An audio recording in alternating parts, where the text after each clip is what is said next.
Peace, love, knowledge, and freedom, and welcome to a very, very special episode of the Just Sing podcast. Now, I say a lot of these motherfuckers are special because they are. Because you feel me? They are to be. You feel me? But this one is particularly special because this is the official 100th episode of the Just Sing podcast, man. First off, let me go ahead and I want to thank everybody who's been, listening, supporting, sharing, liking, reviewing, all of that, man. I appreciate y'all so much, man, because it's because of y'all, I'm able to keep this going and, have the drive and the want to, come up with the content, come up with the concepts, the ideas and everything that I want to talk about and discuss. And, y'all listen to them. And I fucks with y'all for listening to me and listening to them in completion and shit, like from beginning to end, Y'all are giving me time. You are giving me your time, which is very important, which is very valuable. And I appreciate that. And in you giving me your time, we're here. We are here. You feel me? At the 100th episode. So it's like I was, over the last month, I've been really, really, really, really locked in trying to figure out what I should do with this episode. Like, what should I talk about? Where should I go? What should I discuss? And, just like, how do I bring it in, because it's like the 100th episode has to be memorable. It's like a benchmark. It's a landmark. So it's like, what do you do? So after much contemplation and deep thought, I realized that for the 100th episode, I should tell the motherfucking story of how I got woke. Yes, I can get I'm going to get a full podcast episode about this shit. It has its funny moments. It has its serious moments. It has its down moments and shit. But collectively, it's going to be what it is. But I was just sitting there thinking like, yo, a lot of people, the people that are listening to me now, like you all that are, tuning in, it's like, y'all know me now. Y'all know of who I am right now. Like, how I got to this place is a mystery. For some, y'all, shout out to the day ones too. I ain't gonna hold you. Shout out to the day ones because y'all have seen the growth from the time I got woke up until this point. So, if y'all been rocking with me this time from Instagram, YouTube, my books, everything, like just following my progress and my growth, you guys kind of seen the tip of the iceberg of, what happened and everything like that. But there's a lot of shit, a lot of layers that, aren't really in context. Some stories and tidbits I have told here and there, but I'm going to tell the full thing from beginning to now. Like the early phases is funny as shit, but you feel me? I just think about it, reminiscing and everything. I feel like this is going to be perfect for the 100th episode. Speaking of, as you've seen in the title, the 100th episode is called Woke But I Sleep In, right? In addition to that, at the moment of you listening to this right now, on my merchandise site, you can go to iamjustseen.com and check out Just Seen's merch. I am releasing a design called Woke But I Sleep In. That design is going to be tied into this. It's definitely going to be tied into this and shit. And you'll see why by the end of this, you'll know why I'm saying woke, but I sleep in and shit. But yeah, like it's going to be a fun one today. It's going to be a real fun one today. Cause it is the 100th motherfucking episode. Like, I don't even really know how to feel. I do feel excited. I do feel, very proud of myself. I do feel accomplished. I do feel, cause I've gone through a lot just in this process of, of life, just being able to do this and shit continually. So as always, like I said, I appreciate everybody for, continue to rock with me for 100 episodes. Some of y'all have literally heard every single one, and I fucks with y'all 100% for that. You feel what I'm saying? I fucks with y'all 100% for that. So without further ado, we're going to take a quick break as always, and then, but before all of that, as always, be sure to follow me on Instagram at _just_seen_. Be sure to check out my website, iamjustseen.com. Much love and appreciation to all who tip, sponsor, and donate to the podcast. You are greatly appreciated, loved, and respected. Thank you so much. If you would like to donate, tip, sponsor to the podcast, you can do so by clicking the link in the description of your podcast. And not the podcast, it's the episode itself, but the actual podcast. That description, you'll be able to find the sponsorship, and you can do Cash App, PayPal, so I'll find as well.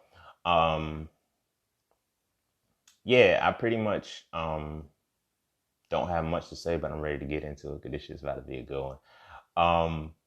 Yeah, so with that being said, we're going to take a quick break. And when we come back, we are diving into the 100th episode, Woke, But I Sleep In.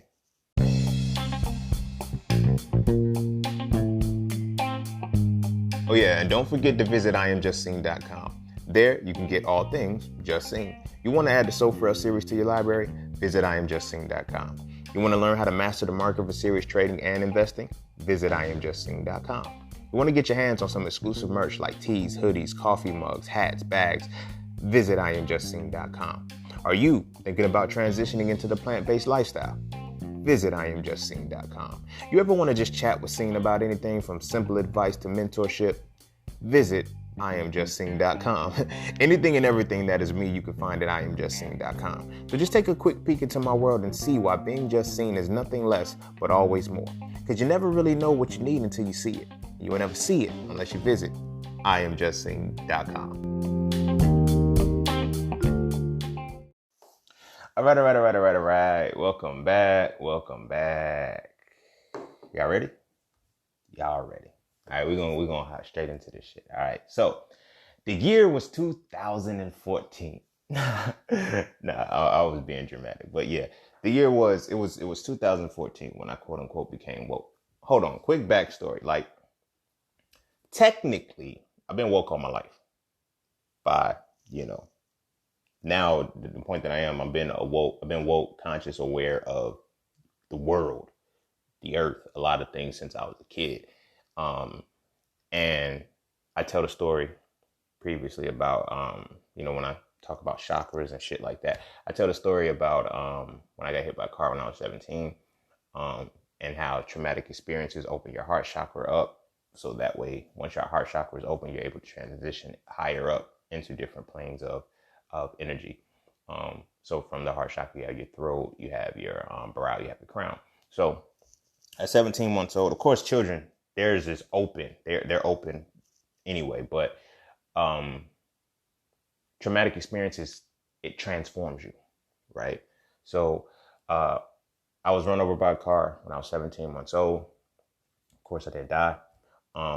But that, because of that experience and because it happened before I was even able to actually remember anything, it opened me up regardless. But because it opened me up, I've been this way. I've been able to be this way since. So it wasn't like a moment where I had to, bam, oh shit, this is all going down. It was easier to transition into my woke phase, but I still had my woke phase nonetheless. And the motherfucker kicked off in 2014, right? And it was 2014 that, like, my life would start to change crazily. But before I talk about that, I'm gonna go ahead because the stories have to intertwine, how they intertwine. Okay, so the year is 2014. I'm in my first semester of med school. And I went to med school in the West Indies and Dominica and shit. So the school was on the beach. Motherfuckers, why would they do that shit? But they put the school on the black sand beach. You feel me? We ain't really have to go to class. And shit, right? You feel me? Because everything was recorded in online lectures that you can watch at 2 times the speed. And you feel me? So I'm like, if the class, I'm at this point, I'm just basing that on time. So I'm like, if the class itself is an hour and we could watch it 2 times the speed, that means I can condense this shit to 30 minutes, save an hour. Then I don't have to get some sleep, rest, whatever. So, I thought about that shit. You feel me? And I was using that shit. So, you feel me? I'm going to the beaches and shit. I'm more importantly than where I was as far as like being in med school, I was in a more tropical climate, right? I was in a more tropical climate. And not only was I in a more tropical climate, I was in a different scenery out of America, out of the box that I was in. You dig what I'm saying? So I got a chance to experience other people. So when I first landed in Dominica, and shit. I'm going, walking through the island. And like, I'm a very quiet person. Contrary to the podcast, I know I talk a lot, but I'm a very quiet person in person until I have the scene because I'm observing everything around me. You feel what I'm saying? It's the sensory shit. Like I have to see what the scenario is and what the scene is and what the vibes are before I can even open my mouth and speak because, that's an invitation for energy. And, what I mean, I'm learning that, but I've been that way all my life. And I'm like, oh, you just quiet. I'm not quiet. Like I remember being an undergrad and I went to a party and I'm at a party dancing, turning up, having fun, playing and laughing and shit. And they're like, and I seen these people, they were like, yo, I didn't know you talked. Bitch, I ain't no fucking mute. The fuck? I'm at a party. I'm supposed, like, you know what I'm saying? So I know how to maneuver. So it fuck with people because there's like, not many people heard me. Not many people, you know what I'm saying? You have to be in my intimate space in order to hear me speak or whatever the case may be. So the reason why I'm saying that is because when I was in Dominica and shit, as soon as I landed, you feel me? Like, I get off the plane, go through the check-ins and shit, and they were like, welcome back. Welcome back. I mean, it's my first time here. They was like, oh, you're not from Dominica? Nah. Nah. And that was the first moment that my mind started to broaden. I'm like, why do they think I'm from here? And then when I got settled in, moved into my apartment and everything, my landlord was bad as fuck, man. Like, yo, I ain't even gonna lie. Look, bro, I knew she was throwing it. And this ain't that bravado talk. Like, you feel me? Yeah, man, I know she wanted me. No, bro. I mean, I can tell, bro. Cause like when I landed and you feel me, we was connecting from the States to the island or whatever the case may be. She told me all the things I'm gonna need to do, gave me her phone number and how she wanted. So at this point, it's business, right? It's this point. It's like, yo, this is my landlord. I'm trying to get in this motherfucker. So we need to communicate. So when I landed and shit, I met up at the little space that's right by the school where we had to do our check-ins and make sure we're here, blah, blah, blah, blah, blah, blah, blah.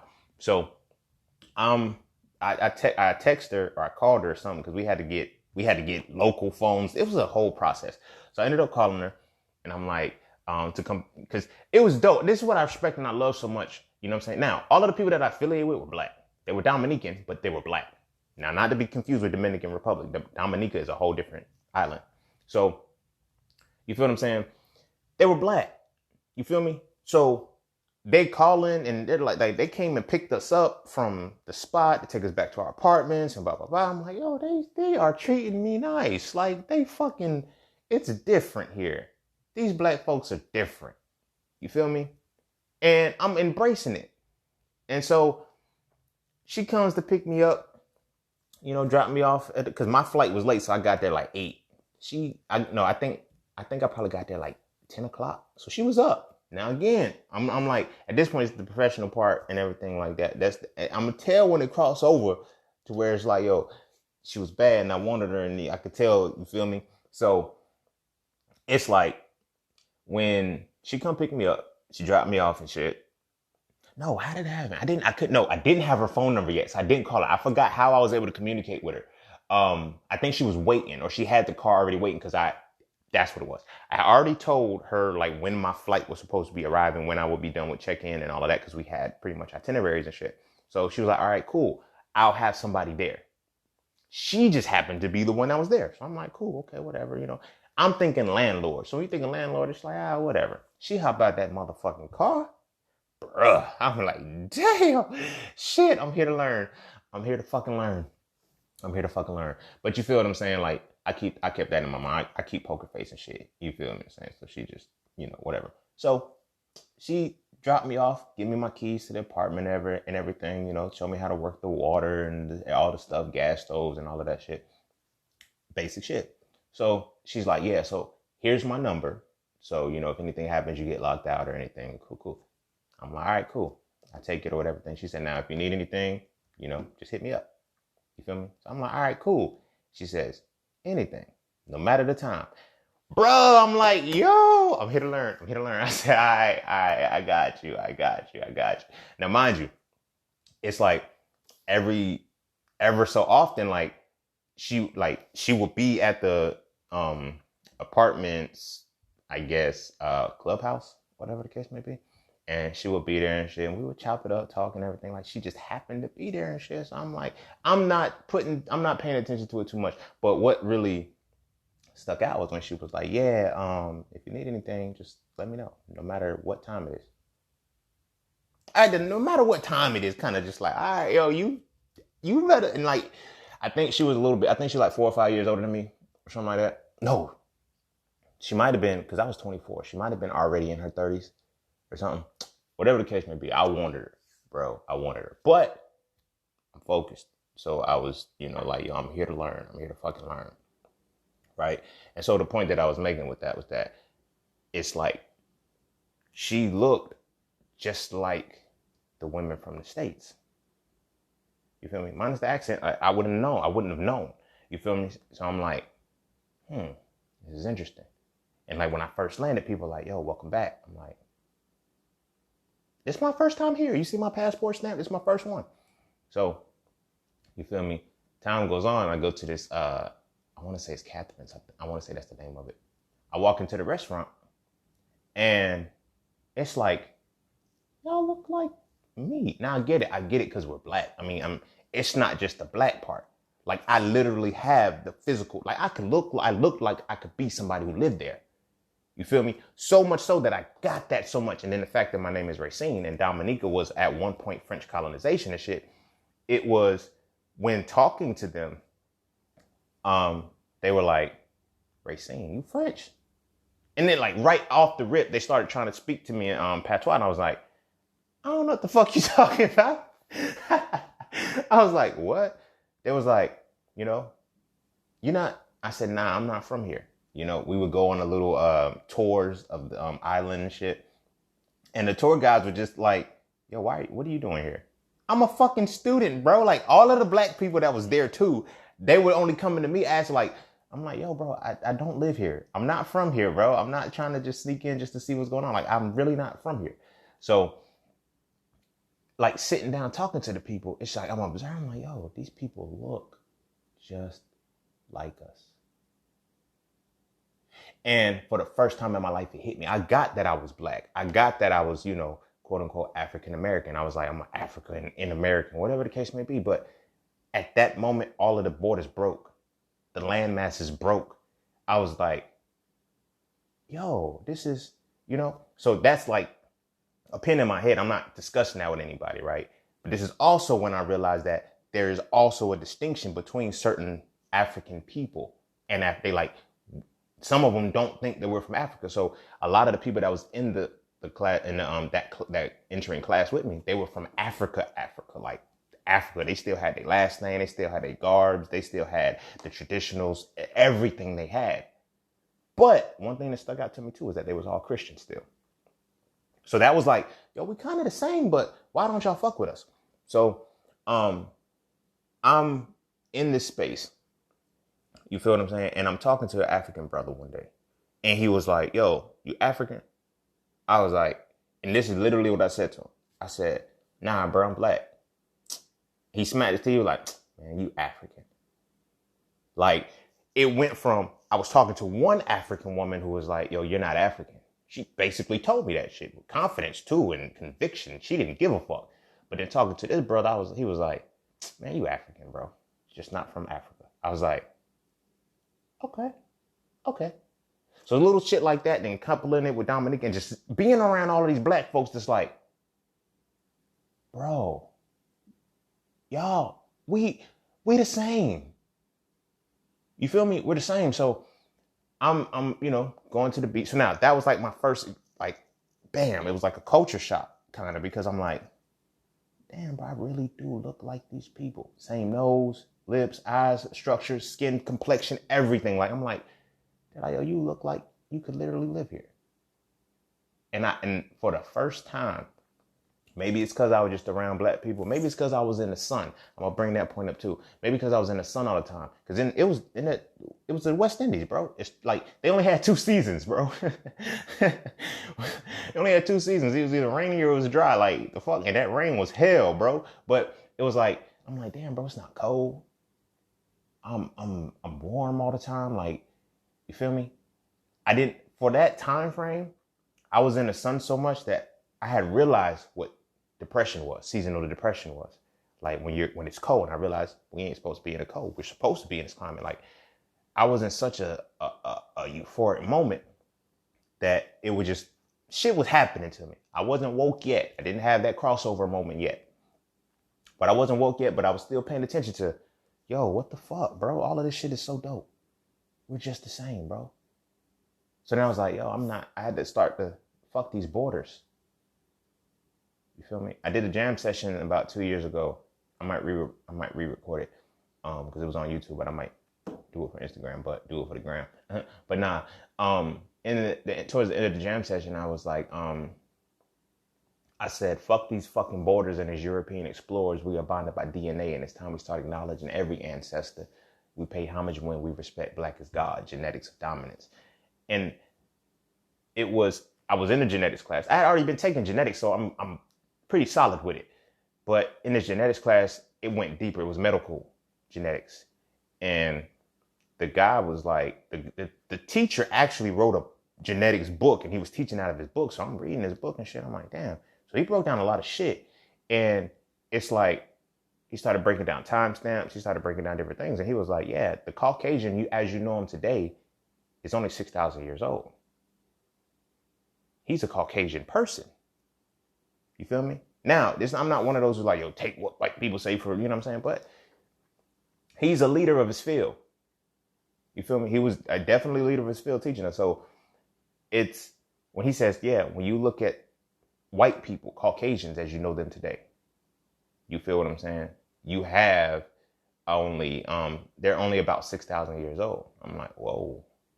Like he said, as we know them today in their quote unquote final form, on some freezer shit, but in their final form, you feel me?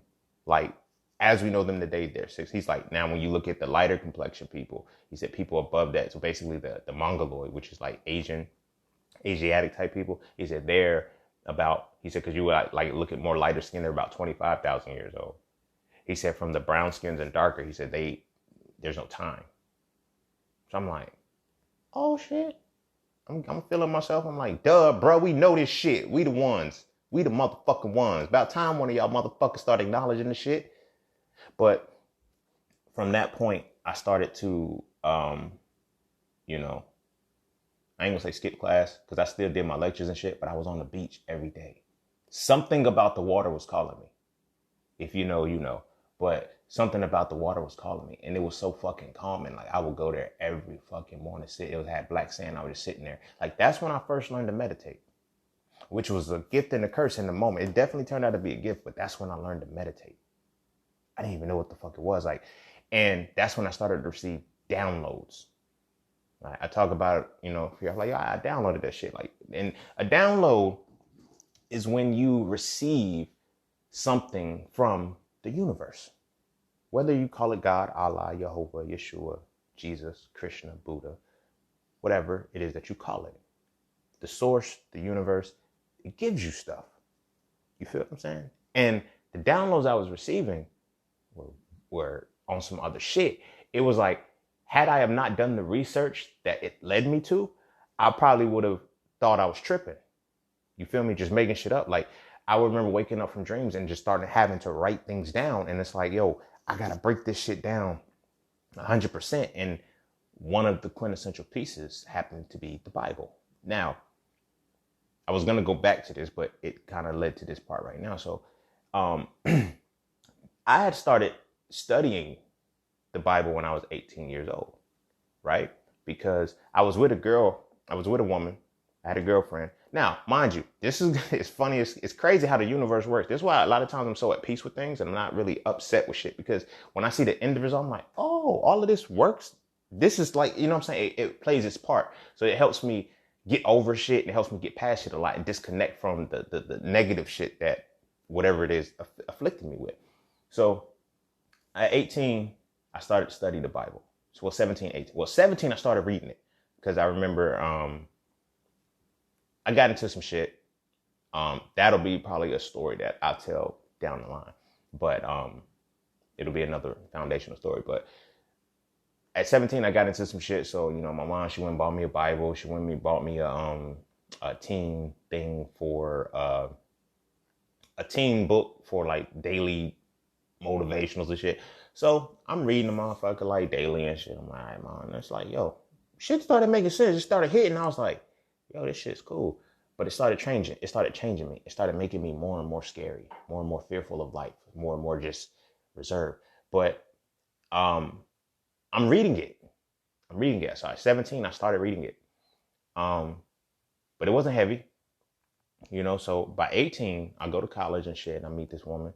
This is the same woman that ended up breaking my heart, right? And this is the same woman that ended up saying, after, she says, well, I feel like we need to practice celibacy because I feel like I'm sinning against God. Like, she brought me back into the shit. Never gonna take that away from her. You feel what I'm saying?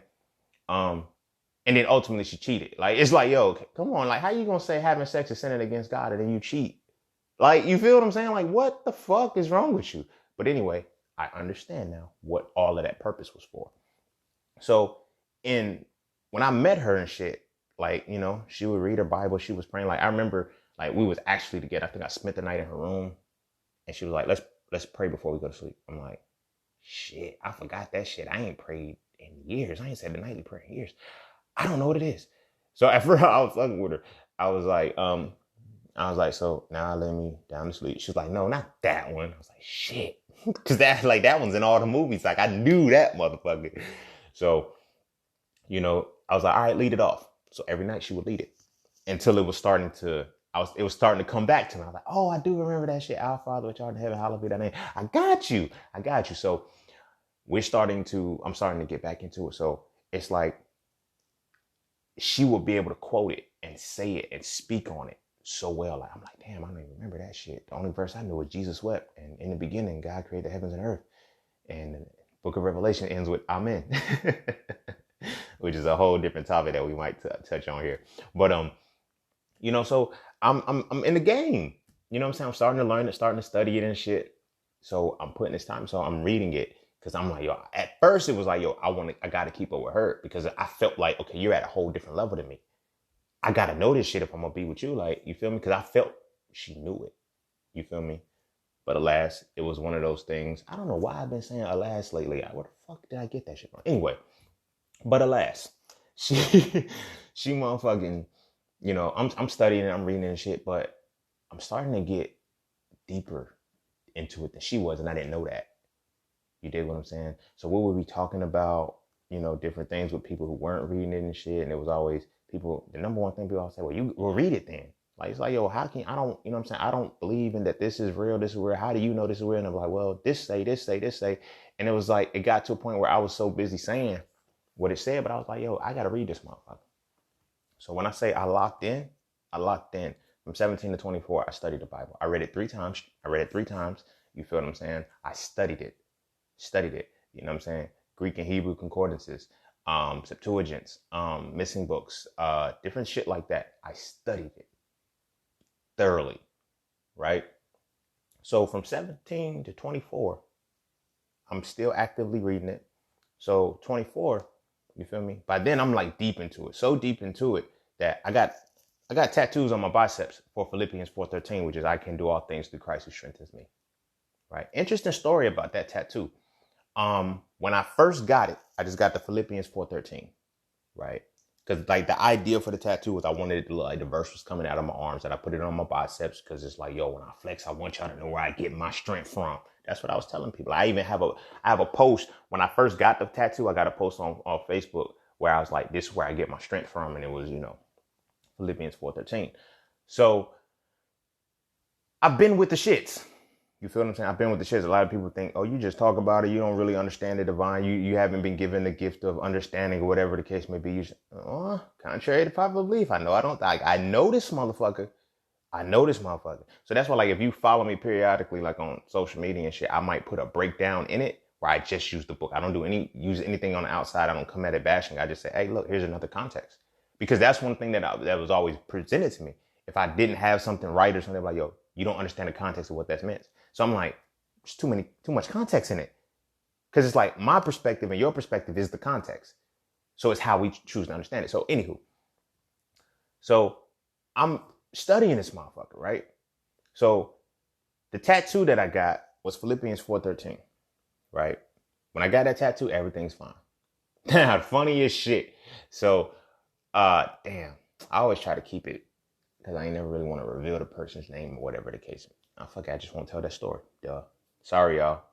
Sorry. But anywho, um, so the tattoo, I get it finished in 2014.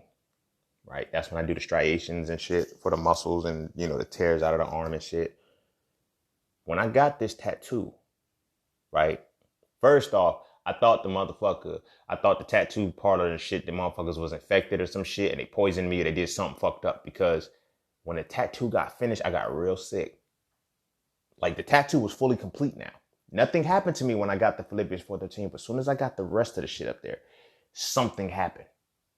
Like my body rejected the tattoo. I didn't know why. Like me and my homegirl, we were supposed to be chilling because like I was coming back from it was like end of the first semester of med school. So I'm linking up with my homies in Parlay and I went up with one of my best friends and shit from undergrad. And so we hanging out and we were supposed to go out that night. We were supposed to go out to a club party or some shit. And I was like, cool, I'm gonna take it because I started feeling it, like my kidneys started hurting. I was like, the fuck is like something's wrong. I said, yo, I feel sick. She was like, you think they did something to you at the time? I said, I don't know. Maybe they probably went too deep. I don't know what is it, but I feel sick. When I said I feel sick, it was like sick. Like my kidneys started hurting, my body started hurting bad. Like I was like, what the fuck is going on? I said, I got tattoos several times. I got a tattoo of Aries on my shoulder. I got, you feel me? I got so many different tattoos that I'm like, why is this now a problem? So I'm thinking, yo, it's about to be a lawsuit, cuz. Like, for real, these motherfuckers, they did something to the needles. Because I'm fucked up, right? So I decided, okay, I'm going to take a nap. I'm like, yo, I get the tattoo probably like 2 in the afternoon. You feel me? It's early. It's daylight. So I'm like, yo, I'm going to take a nap. Maybe I charge up. I took that nap. I said we probably got back. And I probably took the nap probably like from 4. My intention was like 4 to 6. So then we can get up, go eat something, chill, pregame, and then go to the motherfucking party and shit, go to the club. So I get a tattoo. I slept from like 4 up until 2. And my homegirl was like, no, she can't, no. I slept till like 2, but she woke me up at like 11. And no, it was like 10:30. She said, Ray, we still going? I was like, yeah, what time is it? She was like, it's 10:30. I was like, for real? Shit. I was like, damn, yo, I still feel fucked up. I said, I said, I'm sorry. Like, I don't know what the fuck happened to me. I don't know what the fuck happened to me. I said, like, my body hurts right now. My body has never hurt that bad or in that way. You feel what I'm saying? I'm like, my fucking body hurts. What the fuck is wrong with this tattoo, bro? So I took my shower. We didn't end up going to the club, but we did something. We was chilling. We was vibing and shit. So took a shower, cleaned it all up and everything like that. It started to go down. It started to start hurting as much and shit. So it's like that was a significant event in my life that I'm looking back in hindsight that I know now. But it's like at the time I didn't know what the fuck was happening. I wasn't supposed to brand myself with that shit, and I didn't know it. You feel what I'm saying? I didn't know it.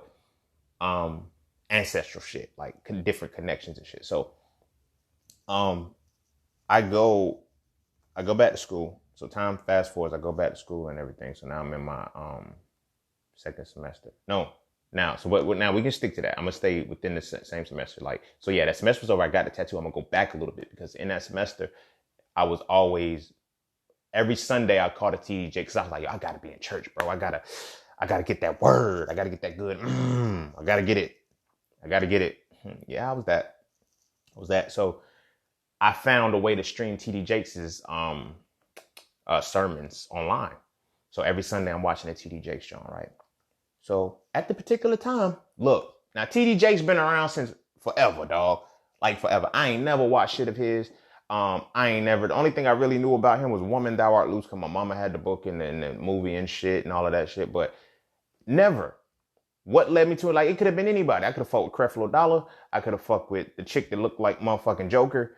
What's her name? Fuck, I'm drawing a blank. I could have fucked with Joel Osteen. I could fuck with so many different people. You feel what I'm saying? But I was led to T.D. Jakes for some reason. So I'm watching these T.D. Jakes lectures. The spirit is moving. I'm feeling it. Like Sunday, I would go get on Wi-Fi, sit down, watch my motherfucking lectures and shit. Go to church. Go to church. You feel me? I didn't want to go to church on the island because, they had to, like, it was so many. I'm like, everybody in here ain't black. How the fuck are we? The fuck? Because it's like, I've been under the premise of, the chosen people type shit.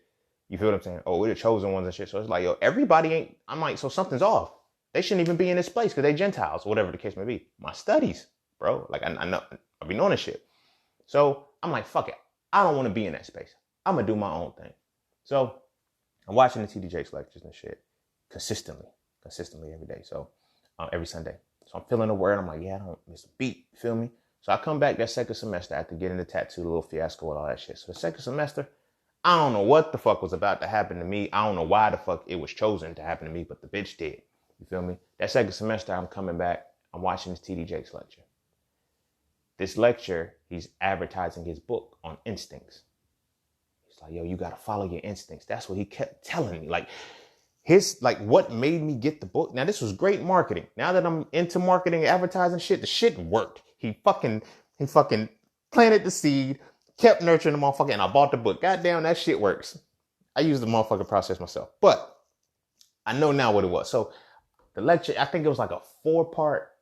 So over the month, I think he was talking about instincts. Every one of his sermons was on instincts. He was advertising the book. Yeah, this book is coming out. When the book dropped, I bought it on my iPad. So I was like, yeah, and I know on my Android, I just had an iPad because I needed to study. I needed to download the Netter's Anatomy app and it was only on iTunes. So I had an iPad, but I don't fuck with Apple. But anyway, the point is, I'm watching these lectures and shit. And it's like he keeps talking about instincts. Follow your instincts. Trust your instincts. There's something in you that's telling you to do something. There's something in you that's yearning you and calling you out to do something and move a certain way. And there was something telling me to deviate from everything that I had done in life. And I was like, fuck no. Like, you feel me? I'm like, yo, I done got my degree. I'm in med school. I done got all of this shit. And I'm like, something ain't right. Something ain't right. But then I started to think, I'm like, yo, why did that tattoo hurt? That tattoo hurt me. I don't know why. You feel me? I don't know why. It really hurt my body. So I get the book on instincts and I'm reading it. I'm thinking, because, I've always, TD Jakes is so wise. He's so this, he's so that. He's like, yeah, he is. It's like, his metaphors or so. I'm like, yeah, it's cool. But I get them. Like, for me, it was never, bro, I'm a rapper. You feel me? I said, I put metaphors together like this all the time. Like, I tell stories like this all the time. So I get it. But in watching them and shit, it's like, follow your instincts. I get the book. I'm reading it. The book really wasn't some phenomenal shit. Like, and I don't mean funny shit to downplay his writing or anything like that, because it was still a great book, but it wasn't what I thought it was going to be, considering what the aura was around what they put on him. You feel what I'm saying? So I'm reading it. It's just pretty basic, but it kept saying, follow your instincts. Follow your instincts. And the story in that, of all of the stories out of the book, the one that I remember the most was a story about an elephant. Right. And TD Jakes was telling about how he was on a safari type shit to go find some elephants. And so he's talking to the tour guide, and the tour guide is being led by, I guess, a local of the place. They was in Africa or some shit like that. So the name of the chapter is called Over There. Right. So they're talking about the elephants. He's like, yeah, elephants are this height, that height. They weigh this, they that. And he's giving all of these stats or everything. And it's like, yo, and they usually live in this part. He's telling all of that. And that was the tour guide. But the local guy kept saying, it's over there. And they was like, how does he know where he is? It was like, well, we know that they congregate here. But dude knew where the elephants were right then and led him there. So they finally asked him, how did you know? He said, because I was following the dung heap that they were leaving. You know what elephant shit looks like. Basically, he was like, yo, and in there, he was like, sometimes it's the simple things that you overlook that you don't know how to get to. But anywho, I'm reading that book. So I'm like, yo, follow your instincts, right? And this is when the fucking, I ain't gonna say the floodgates open, but this is when the shit happened. One of my homegirls, you feel what I'm saying? She used to, like, we went to undergrad together, and then, you feel me, it was like when I went to med school, she was one of the people that I stayed in touch with. We would talk pretty much every day, help me get by and shit. Like, the shit was, I was in isolation, alone. I was by myself, 100% by myself. Nobody there but me. And the whole night, it's like I couldn't talk to people on a regular like I wanted to because everything had to be either Skype or social media. So it was really me time. It was really something to lock into me. So as chilling, she hit me up. She's like, yo, you seen this yet? And guess what she sends me? A clip from Hidden Colors 1, right? So I'm like, nah, I ain't seen it. So she said, no, it wasn't second semester when she sent me the clip from Hidden Colors 1. It was first semester. It was first. That's okay. It was first semester. I had I got the Instincts book first semester and shit. I did get the tattoo that summer because I went back to school with it. I know I did because one of the people, one of my classmates was like, yo, you ain't had that last semester. I was like, yeah, I just got it. He was like, oh, that shit's dope. So, but she put me on the Hidden Colors first semester. I know because when I went back second semester, that's when I was studying. But when I for first semester, it was she sent me that Hidden Colors. So I'm like, damn, I'll look at this shit. Again, Instincts is there. So it's like, yo, follow your instincts. I'm like, man, she was like, you watch this shit? No. Damn, this shit is coming. Okay, yeah. So she sent me that thing on Hidden Colors, right? After she sent me that shit on Hidden Colors, so I'm watching this shit. I'm like, yo, that shit look dope. I might want to check it out. But I didn't see none of the religion shit. All I saw was, the white supremacy part and, the history and it came before, like all of the shit of, yo, we was here doing shit before they came about. So I already knew it, but now it's like, okay, now I'm calibrating to something that's actually teaching me history about motherfuckers that look like me. You feel what I'm saying? And they're not just the fucked up part that I don't really want to deal with because it's like, man, fuck that part of the history. Not fuck it in the sense that, it's not important, but it's like, I don't want to continue to be labeled as a slave. I don't want to continue to be that. I don't want to continue to feel like my origin is as a slave, a person who's enslaved. No, fuck that. You feel what I'm saying? But again, it was easy for me to accept that reality because the religion I was in, chosen people, like we were supposed, like it's been ingrained in me. And it's like, yo, so I find out, so she put me onto that. So I'm like, yeah, I'm gonna cop that shit. And I ended up, buying it. Somehow I watched it while I was over there. How, I don't know. I couldn't stream it. I don't know where I got the shit from, but I ended up getting the 2 DVDs, Hidden Colors 1 and Hidden Colors 2. So when I came back to the States, when I got home, I was watching them. You feel what I'm saying? I was watching them. So, from that point, that's what happened. The people that I saw in the clip, I saw Dr. Phil Valentine, the sister Shahrazad Ali, of course, Dr. Umar. He was different in 2014. Chill the fuck out. You feel me? Him, Brother Polite, Sa Neter. I found all of them that first semester. And this is one of the reasons why that first semester I kind of fucked off. Now, granted, I put the first semester, I did leave med school. I could have went back and I'm going to tell the story why. But that first semester, I fucked up. I ain't even going to hold you.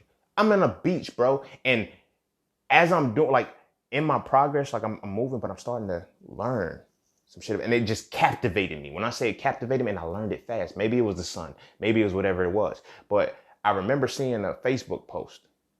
And that post was like, and I reposted, it's like, yo, it was a black dude from the States talking to somebody from the islands, like, yo, you think like a white man. And as I'm reading the shit, I'm like, shit, bruh, that shit hit. You feel me? That shit hit. So I'm still like, it's just these seeds are being planted, bro. Sis, seeds are being planted. So, my homegirl, she sent me that. After she sent me the Hidden Colors clip and I started doing my studying and shit, I started seeing, Polite battling motherfuckers on the street and blah, blah, blah, blah, blah, and shit. Like, but see, the good thing about me, I've never been a regurgitator. I never been one who would see something that just didn't, like, yo, I went to research. I'm like, yo, that nigga lying, bro. He's lying, bro. Oh, it's written right there? How did I overlook that shit? I'm like, yo, I studied this shit for 7 years and never seen it that way. And I was like, wow. So then the instinct started kicking in and said, go study, bro. So I started studying. I started watching all of the lectures and shit. But every time they would recommend a book, every time they would say, I was getting a book, I was reading it, I was boom, boom, boom, boom, boom, boom, boom, boom, boom. I was somewhere everywhere and I was like, whoa, this shit is crazy. This shit is crazy. It's different, bro. It's different. They've been fucking us over for a long time. They've been lying to us about a lot of shit. I knew they were lying, but it's like you ever know somebody's lying, you just don't know what they're lying about or know what the lie is. I was in that space. But now I know without, what I'm saying? So it's like my homegirl sent me this song. It was off of Rick Ross' Mastermind album, which is one of my favorite albums now. It's always been, but after I heard it, but she sent me The Devil Is a Lie, Jay-Z and Rick Ross. And she was like, bro, the whole song is fire, but listen to Jay's verse. So Jay verse, he'd be like, yo, is it true for it's fiction? It's Hov and atheist, I never fuck with true religion. Am I down with the devil? Cause my roof come up missing. Is that Lucifer juice and that 2 cup he sipping? So I'm vibing to it. I'm like, Jay-Z's Illuminati, bro. Like, why am I listening to this shit, bro? Like, this is shit. You feel me? Then it started to hit different when he got to the part where he said, the devil want these niggas hate their own kind. You gotta be Illuminati if a nigga shine. Why can't he be a nigga if a nigga rich? Or he gotta be a devil? That's some nigga shit. I said, whoa, bro. Damn, I said, that is crazy. Every time our people start getting successful, it's the devil. We can never reach a point. It's like when we reach certain cosmos and certain levels of success, it's like, yo, he's the devil now. He sold his soul, blah, blah, blah, blah, blah. It's like, okay. Put a pin in that. Again, instincts, all of the shit is starting to go tied hand in hand, right? So I get on YouTube and prior to this, one of my homeboys, when I was back in the States, before I went to med school, I was selling cars. One of my partners and shit, we used to kick and go to the clubs, hanging out. Like, that was one of my partners and shit. He told me about, like, we used to rap together and shit, like, you feel me? But like do freestyles and shit. He'd come over, we'll work on some beats and shit, freestyle and shit. But like he wasn't as deep into it as I was, because I've been doing it since I was like 15, but he wasn't deep into it as I was, and he wasn't as serious. So it was like I'll put on a beat, I'll make a beat and shit, I'll put that shit on, and then we'll start freestyling. I just start freestyling. He was like, yo, bro, I can't do that. How do you do that shit? I said, bro, you just do it. Like, don't think, just do it. He was like, but how do I find the next rhyming word? Just do it. Like, sometimes you don't have to rhyme the next word if you can flip the shit to put into a different rhyme scheme right after that. You feel what I'm saying? So it's like, I have been doing this shit. So he put me on to this dude named Hopsin. He said, look, I want you to listen to this dude named Hopsin. I was like, all right. He said, I ain't gonna tell you shit. I just want you to hear it. So I'm listening to Hopsin. I'm listening to Illmind, all this shit. I started fucking with him. Hopsin was dope. So when me and him talk about it, I said, yo, he sound like a black, it's like, I get Eminem vibes out of him. He said, that's why, he said, I didn't want to say that shit first because I ain't wanted to be biased because I know how you feel about shit like that. You know what I'm saying? So he's like, but I wanted you to listen to him because he's dope as fuck. So I was like, yeah. So when I'm in med school, Hopsin drops a track called Illmind 7. Or Illmind 7.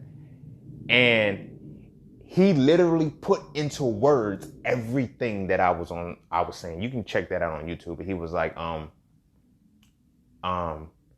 you gave me a brain. One of the bars that stuck out, he's like, yo, you gave me a brain and expect me not to analyze it. And he was talking about the Bible. He was like, damn, he was like, I like front to back listening to that shit. I was like, that's where I'm at, but I couldn't tell nobody. That's where I'm at, but I couldn't tell nobody. I said, yo, what the fuck is going on? So that's when the floodgates started open. So when I started meditating, things were coming to me. Like, when I say things were coming to me on some different shit, because it was like, as I'm getting it, it was actually in the world, and it was giving me sources that I can go find it. And I was studying. I'm like, wow, whoa, this shit is scaring me now. It's freaking me out, because it's like, how am I doing this? Like, how am I thinking it? Or like meditating, having and then it's like, bam, it pops up. It's like, whoa, this is different. So I'm listening to that shit. And so I go home. And so by this point, I'm at the woke phase. But when I'm woke, I'm at the angry phase. I'm mad as fuck, because I'm like, bruh. So you feel me? I go. No, I didn't hit that full angry phase just yet. Did I? I did. I was angry because when I came home, my sister was like, because I had started, because the moment that it happened, I was like, first I hit my homies up from undergrad. Like, they're like, I ain't gonna say they're closer to me than my family is, but like they're one of those people that's like, they know me. differently. You know what I'm saying? They know me differently because we spent a lot more time together. You know what I'm saying? Relatively.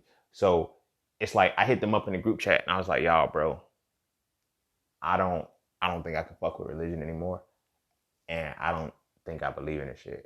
And I just want to tell y'all that right now. It was like, and this was what kind of gave me the green light. And I'm glad I talked to them first because there was like, so does that mean you can't fuck with us or something? What are you saying that for? I was like, nah, I just want to let y'all know because, you know, they're like, bro, as long as that shit don't change shit about you, as long as it don't fuck up our friendship, I don't got a problem with it. And I was like, cool. And it was so deep because like, it was me and another homegirl. We were like, she didn't fuck with the shit at all. But now it's me and her that's like, I'm like, yo, I get why you used to say that shit. She said, Ray, when we used to be sitting at these tables, because like me and her, we both forensic biology majors. She'd be like, when we would be sitting and having these conversations, she said, I will always look at you like, yo, you're entirely too fucking smart to be confused by this shit. She was like, seeing you do in that space, it was confusing to me because I was like, how the fuck did he break down complex shit like organic chemistry and shit, but he can't see this shit. And we had that conversation, but as I'm getting closer to it and shit, me and her started studying this shit. She started bringing, I was like, yo, you had all of this information. She said, I couldn't talk to you about it because, you feel me? How you presented yourself based off of the religion. And you know what I'm saying? The shit was like, all right, cool. So ain't shit like, they let me rock. They let me be great. So you feel me? When I came home and shit, I'm talking to my family, my sisters and all of them. And I'm like, yo, we need to watch Hidden Colors right now. I had already bought the shit. We put it on and we're watching. Nobody gets it. I'm like, y'all don't fuck. Like, how? Now I'm getting frustrated. So me and my sister, like, we are fucking close as shit. We thick as thieves. You feel me saying? Me and her, we have a thing where we fuck with Martin.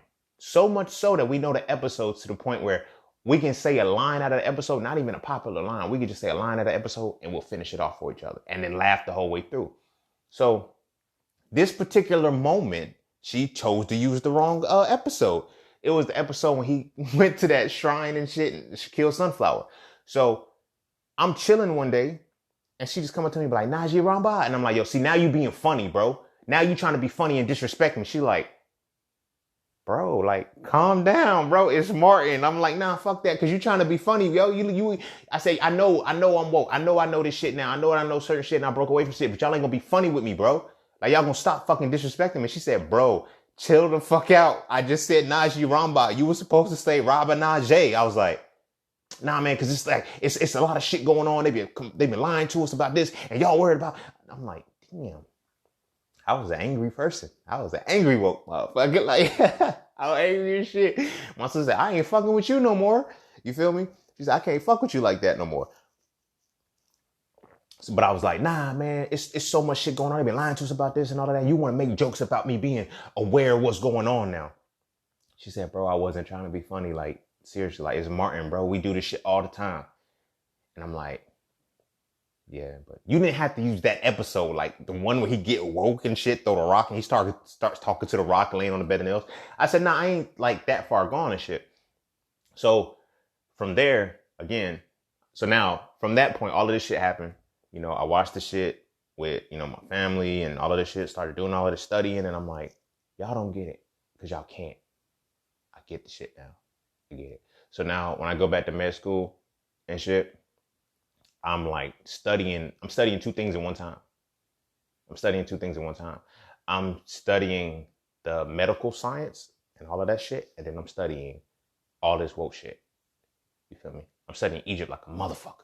You feel me? Because that's what you do. That's why when I talk to people, they be like, yo, how do you get to this point of knowing what you know? I said, because you got to go back to Egypt and up from Kemet. When you realize you have to do that shit, that's when you start to understand more, then it expand, because then from Kemet you go to Nubia, Kush, and then you start to able to get the connections about the indigenous people and all of this shit, and you start to say, oh, it ain't we the same motherfuckers, no matter where we go. But so I'm studying all of this shit while I'm studying the med school. So the med school, the first semester, I'm still in the second semester, but the first semester I had a peep game. So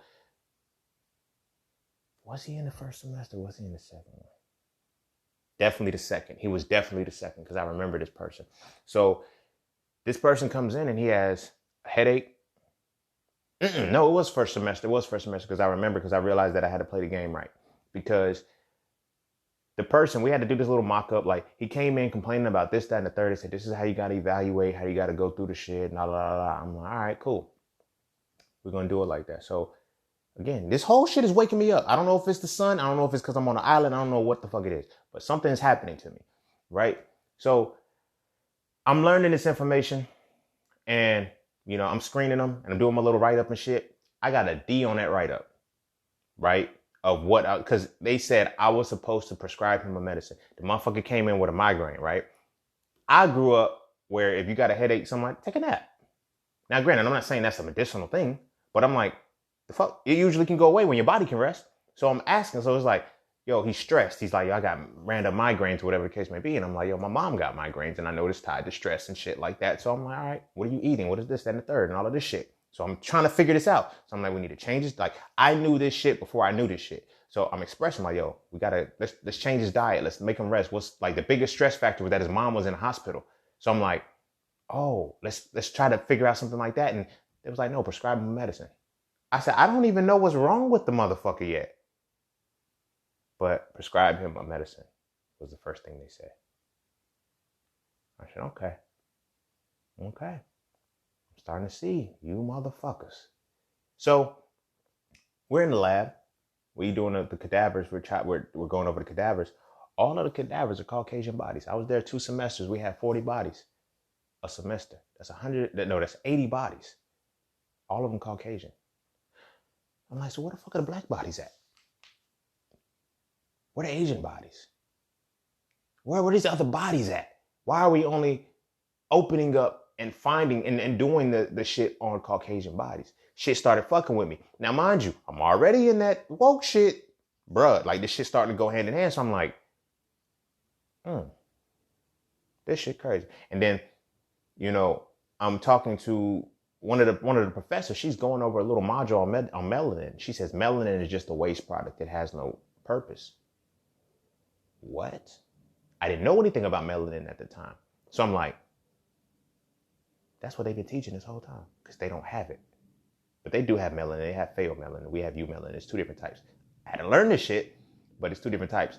The melanin that we have, which is eumelanin, they don't have that shit. And they try to say it's just a waste product. It's not. So one of the homies in the class, he was woke as shit. Like they were that like he was woke. He was vegan and everything.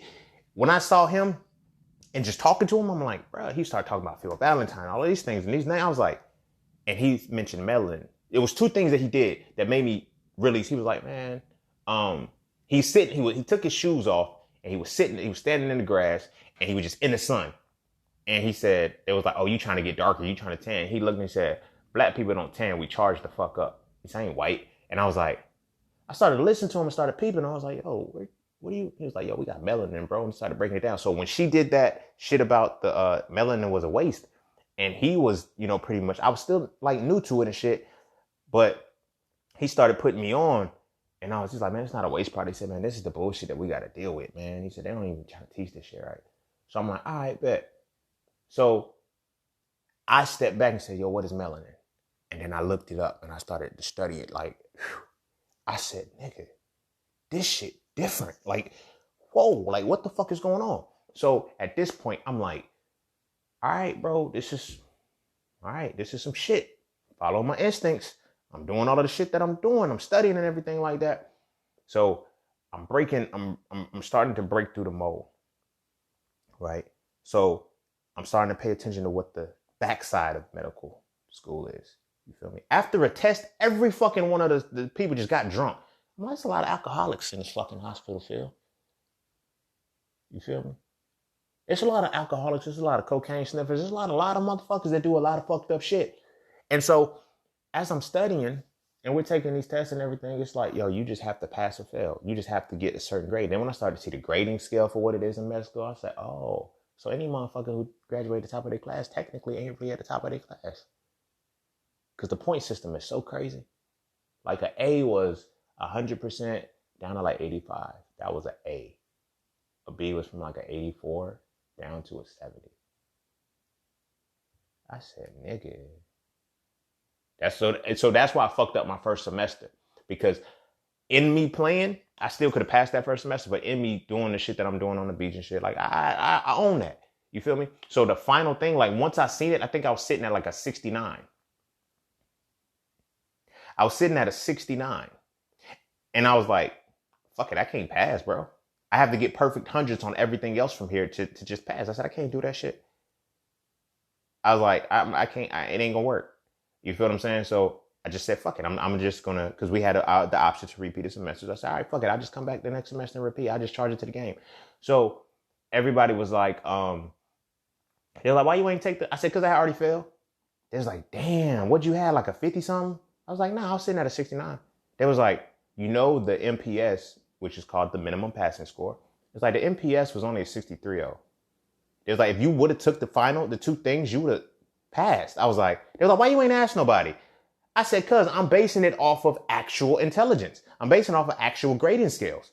If you're under 70%, you failed. Like there's no way you can pass. Like you failed that shit. You feel me? But you have an MPS, which is the minimum passing score of 63. That one was 63 or 62.5 or some shit like that. But I said, damn, bro, I really could have, I could have walked away from this shit. My bad. So I said, all right, I'm going to be on point next semester. And I was on point next semester, the very next semester. But now, so my mind is now, I'm opening up to what the fuck this healthcare system really is. I'm dealing with the islanders and all of that shit. And I'm starting to interact with people. It's a whole different vibe. My energy's changing. My energy is shifting. My consciousness is raising on some other shit. So you feel me? I'm in a different space. And I'm like, all right, bet. How am I going to make this work? All right. So I'm studying and trying to, get through the game. And as I'm studying to get through the game, my last final in my second semester, I would have passed. Like, you feel what I'm saying? So when I tell people I flunked out, I did. Technically, I did. But I also walked away from it because I had the option to come back. I had the option to come back when I explained the reason why. Because I failed that semester because the final, I found out my like that final moment was when I found out that my grandmother was murdered. And I found out on some bullshit because, and I don't know, maybe this was the traumatized, cause me and my grandma, when I say we were close, we were close. Like we were both Aries, motherfucking, and this is all hindsight shit that I had to find out, but we were both Aries, we were both number 5s. That was my motherfucking buddy. So much so that like every time I sent her cards, like I would always send her cards on the update. So when I first landed in Dominica, I took a picture of myself. I made a personalized card that had my picture on it and everything, sent it to her. She called my mom and she was like, that boy over there looking good. She said, you tell him I'm so proud of him. He is doing his thing and everything like that. We talking on the phone and shit. And it was, we had a conversation about the family reunion. I said, yo, I'm going to try to make it to the family reunion, y'all. Cause like, they're like, nah, you in med school. Just, take your time, all of this shit. And I was like, nah, I got to be there. So I'm talking to my grandma and I'm like, yeah, grandma, I'm going to see you. I'm going to have fun over here. But like, we would talk periodically when I could. And all of that shit. So the shit was going the way it was supposed to go. So like that was my buddy. Like I love my grandma. Like me and my grandma was tight.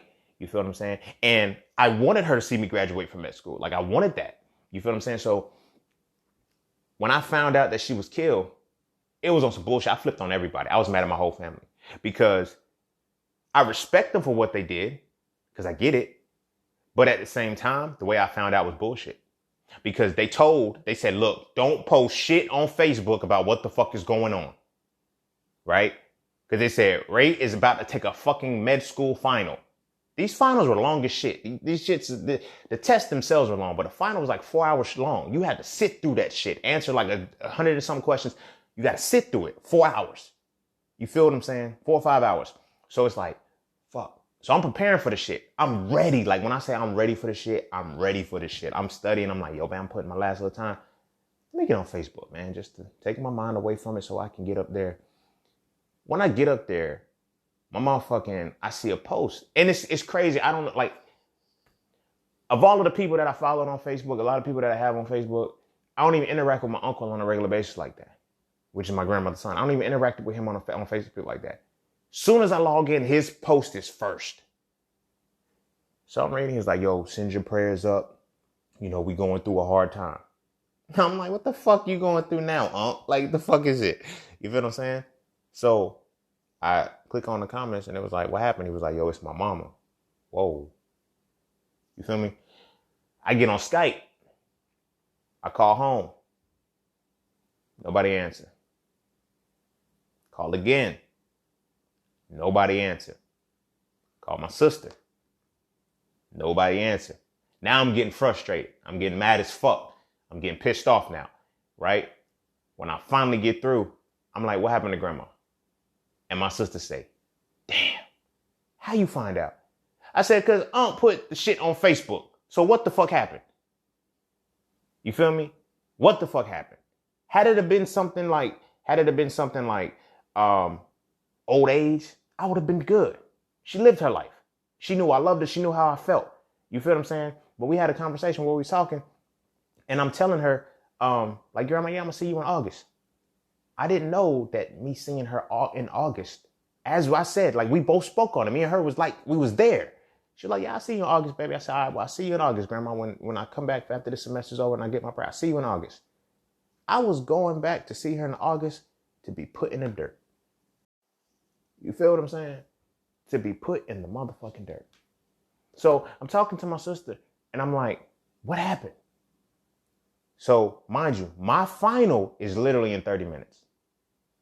Now I get it. People say, well, if you was already prepared, how do you do this? Like, me and my grandma was tight. All I could think about was her. Like, when they told me what happened, they were like, well, she was walking down a street, you know, as she normally does so many fucking times.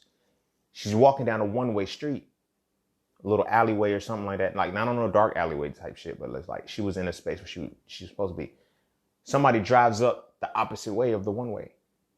And they hit my grandmother and they pinned her between a wall and another car. Crushed everything in her body. Everything in her body. And the bones, the nerves, the vessels, the arteries, every question that I read, all I could think about was my grandma. I wonder if her pelvis was crushed. Did it damage her pubic symphysis? I'm using all of my knowledge. I'm using all the information, but it's drifting me off to focus on my grandma. I failed that final. I missed passing by 3%. I missed passing by 3%. So, you know, I told them, they was like, yo, you can appeal it, you know, but I'm like, look, my grandma was murdered. I found out as I'm getting ready for the final. They're like, we're sorry for your loss. Take your time. If you want to come back, reapply, and, you know, we'll start from there. It's like, we're very sorry for your loss and everything. So I could have went back. So mind you, I'm still studying and shit. I'm still, you know, I never stopped studying medical shit. That's how Hitting Raw came about. But I never stopped studying medical shit. You feel me? So, I'm mad at my family. I'm mad at everybody. I'm mad at everybody. Because I'm like, why didn't y'all tell me? Why didn't y'all tell me this shit? She died the day I was taking the final. No. She didn't die the day I was taking the final. She was in the hospital then. But like, I think she had been in the hospital for 2 days. And I'm like, y'all knew this shit? And nobody told me. They was like, Ray, you're in med school, bro. We didn't want to put that on you. I said, let me be let me be the one who decides that. Don't put that shit in your hands to say whether I can handle something or not. Granted, I couldn't handle it. They knew me. My sister knew her little brother. My mama knew her son. They knew, like, you know what I'm saying? They knew me. You feel me? But I'm trying to be in denial of the shit. I'm trying to be in denial of the shit. And so I'm like, yo, bro, let's, like, yo, why y'all just didn't tell me? Why y'all just didn't tell me, bro? So I get it. They didn't tell me. They kept it from me and shit like that. But I was mad at everybody. Because in the moment, I didn't give a fuck what your reason was for why you didn't tell me. You could have told me something was wrong with my grandma. You could have told me. You feel me? So now it's like, that's what I was in med school for. Of course, I was in it for me. But at the end of the day, I was like, fuck it. I want her to see me be a doctor. Like, I want her to see me ascend to that level. It ain't no motivation no more. It really wasn't no motivation anymore. You feel what I'm saying? So, I go back home. Now, mind you, how it was supposed to work out was that she was in the hospital on her last leg, literally on her last leg. She held on long enough for all of her kids to see her.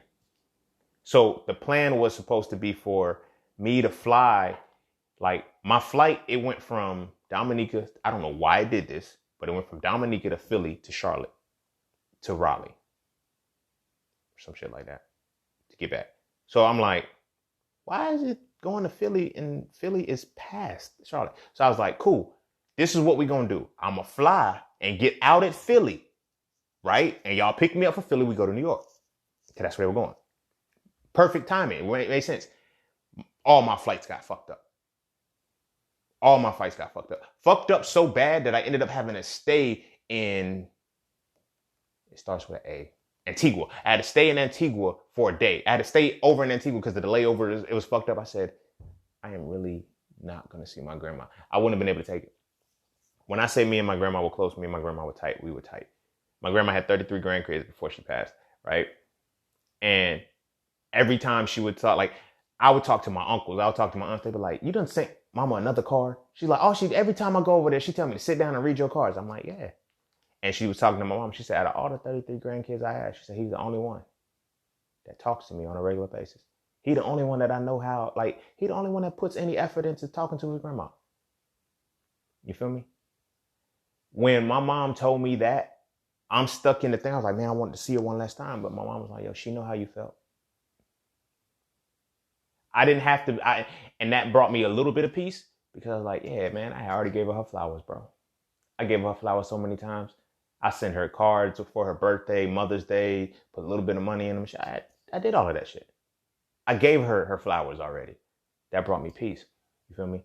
So when I land, I think one of my homies, because everybody was in New York, so one of my homies had to pick me up and take me home and shit.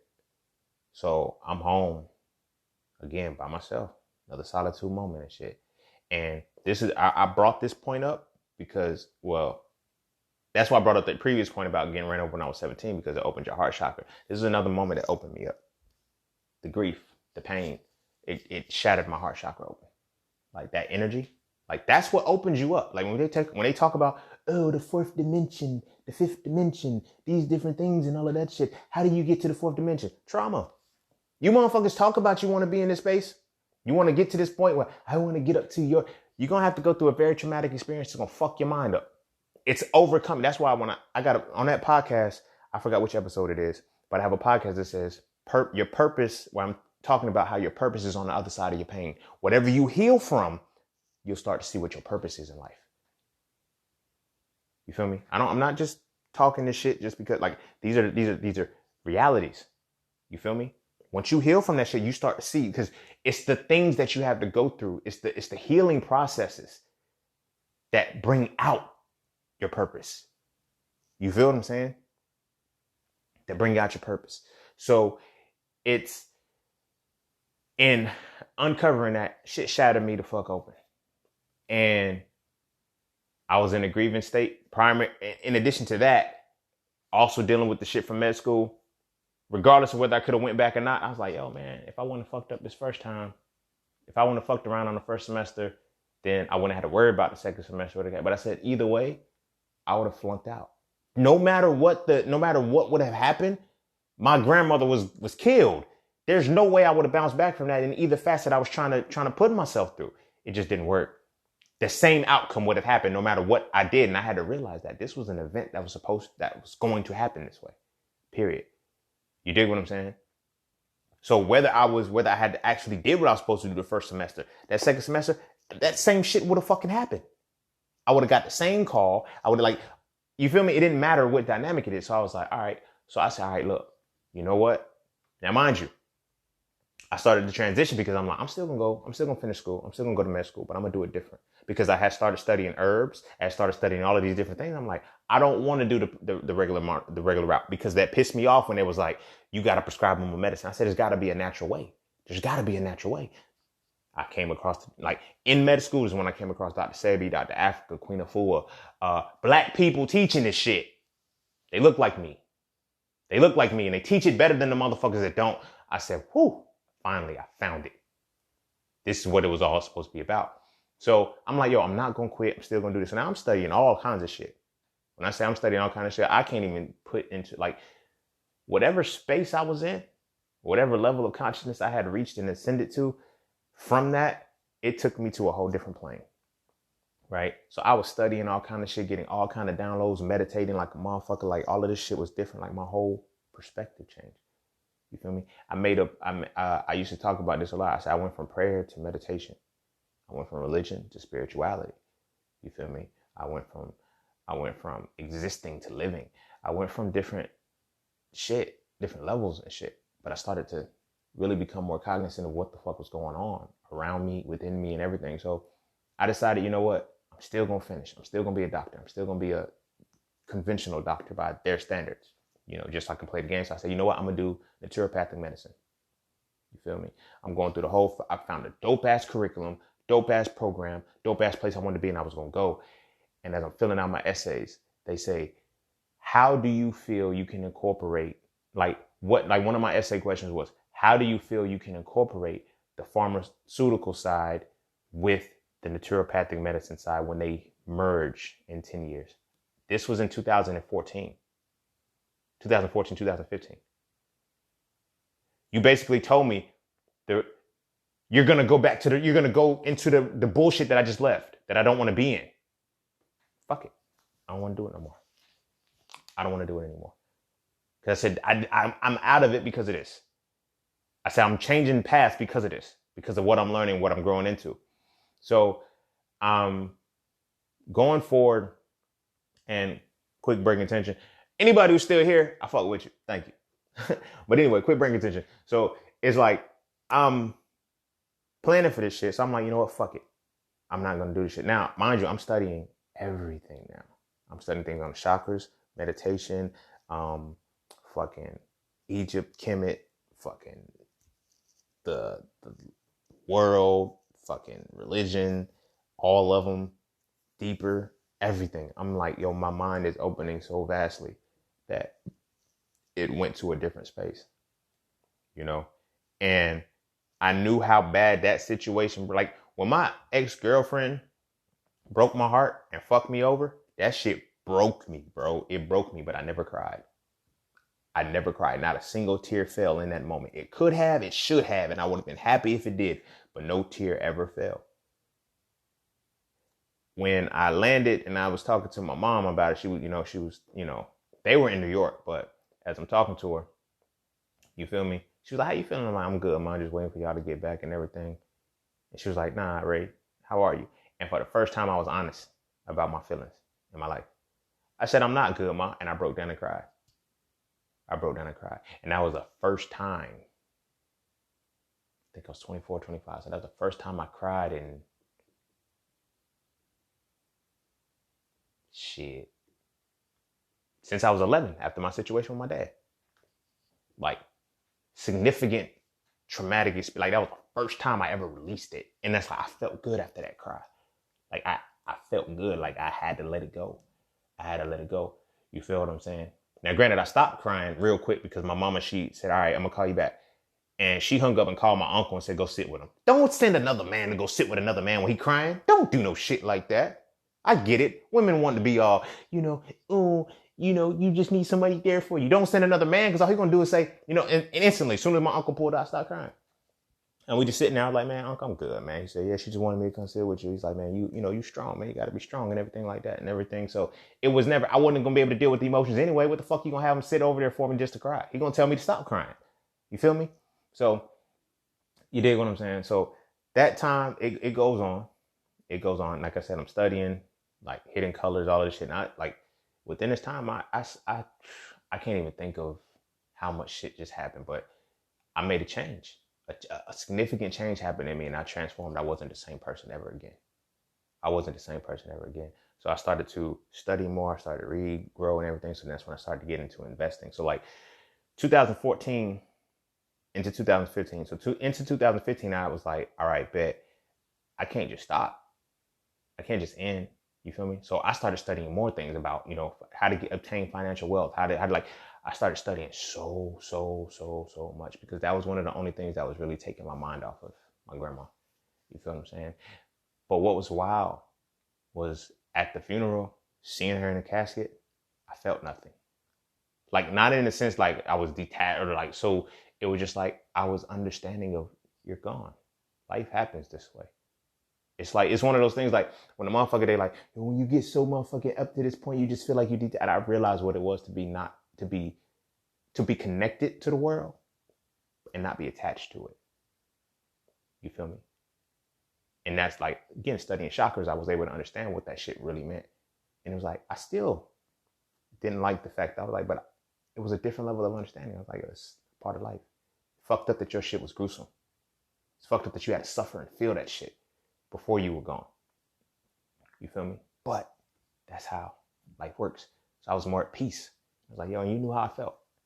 I wasn't being dramatic. I didn't cry. I never cried at funerals, but it was different this time. You feel me? So I'm studying. I was like, but the thing that hit me was that when my grandma was killed, there was nothing left. I was like, y'all, like, as you know, they were cleaning up her apartment and everything and taking the little tidbits that they wanted and little memorabilia and shit. And I'm like, y'all, she ain't leave us nothing. She ain't leave us nothing, y'all. I was like, now granted, I had, you got 4 grandparents. Both my grandfathers were dead before I was born. My father's mom is still alive. My mom's mom is gone now. It's like, that's 3. And there was nothing passed down to anybody. Changed my whole perspective of life in that moment. I said, bro, there's nothing to pass down except memories. Memories are cool. I fucks with them because you can still, learn the ancestral shit. You got to be able to call on your ancestors. You got to know what they like and those different things. So I started to get that, but I'm like, there was nothing passed down. You feel me? So much so that it was like, when it finally hit, when that finally hit me, I was like, yo, this is the 4th or the 3rd out of the 4 grandparents that I had that are gone. And they're just gone. Nothing was given. This wasn't, and it wasn't about greed. It wasn't actually about money. It was like, what do we have to keep in the family? That's it. You feel me? So it shifted me to start study, the different things, like finances, wealth, and all this. So I was, from 2014, 2015 was like a study phase. I studied everything. When I say everything, I studied everything, business, entrepreneurship, all of this. And I was like, my mind has to change. My mind has to change. So I told myself, I'm still going to go to med school. I said, I'm going to go back to med school because I'm going to do that shit. But I said, I'm going to go back in the States. But what I'm going to do is I'm going to step back so my mind can calibrate, and I'm going to get a master's degree. So I'm getting ready to go to Philly or whatnot to go work on my master's and shit. But in between time, I'm studying like a motherfucker. Again, I'm going into another isolation phase. Isolation phase. I didn't know it. But I'm like, okay, I'm studying some of everything, investing, real estate, all of, like, I started just boom, boom, boom, boom, boom. I said, I got to know that. Because and that's when my mindset changed. And I tell people this all the time. I do shit for my great granddaughter. And the reason why I do it for my great granddaughter, because I was meditating one time and I seen her. I know. It could be something as simple as, because there's this thing called the dreamscape. Everybody talks about the shit. You feel me? I heard it all when I was in religion, all that shit. Like, yo, you got to be in the spiritual realm. This shit happens in the spiritual realm. But what happens when you're able to go there? What happens when you're able to go there? What happens when you learn how to access that area to go there and you're not asleep? It's not a dream. It's a reality. You're actually able to go there. You're actually able to see your ancestors, look them in the face. You're actually able to speak to them and hear their voices, hear this. Like, what do you do when you're able to do that? You lose your fucking mind if you're not in tune and built a certain way. I know, because and this is one of the reasons why I tell people, as much shit as I talk, and the reason why I'm able to play and do the shit that I do, as much of that is because when I'm in those spaces, I've learned the religion first. So when I talk to get a white man back as a religion, get the Arab man back as a religion, whatever the case may be, know the religion before you walk away from it, shit, because that's the only thing that gave me sanity.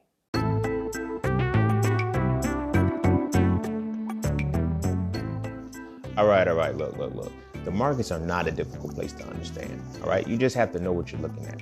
And there's 5 things that you need to see before you can make any market entry. First, you need a pocket, so you can know which direction the market is going in. Second, you need a pullback, so you can get the better price. Third, you need a battlefield, so you can see when that market movement is slowing down. Fourth, you need the upper hand, so you can see when the market reactivates. And last, you need a final push, so you can see the exact moment when it's time to go with the direction you are already moving in. Okay? Of course, there's so much more that has to go into that, and it's not as cut and dry as that. But those are things that I teach in my Mastering the Market course. So if you would like to learn more, please visit IamJustSing.com and check out the Mastering the Market course today. Although it is directed and specialized for Forex, all of the skills, I crafted them to be transferable to any market that you're looking at. So again, visit IamJustSing.com and check out the Mastering the Market course today if you are truly looking to master the market. Oh yeah, and don't forget, while I still got you, you can use promo code QUARANTINE to save over 90% off of the enrollment of the full price of the course. That is QUARANTINE, QUARANTEEN.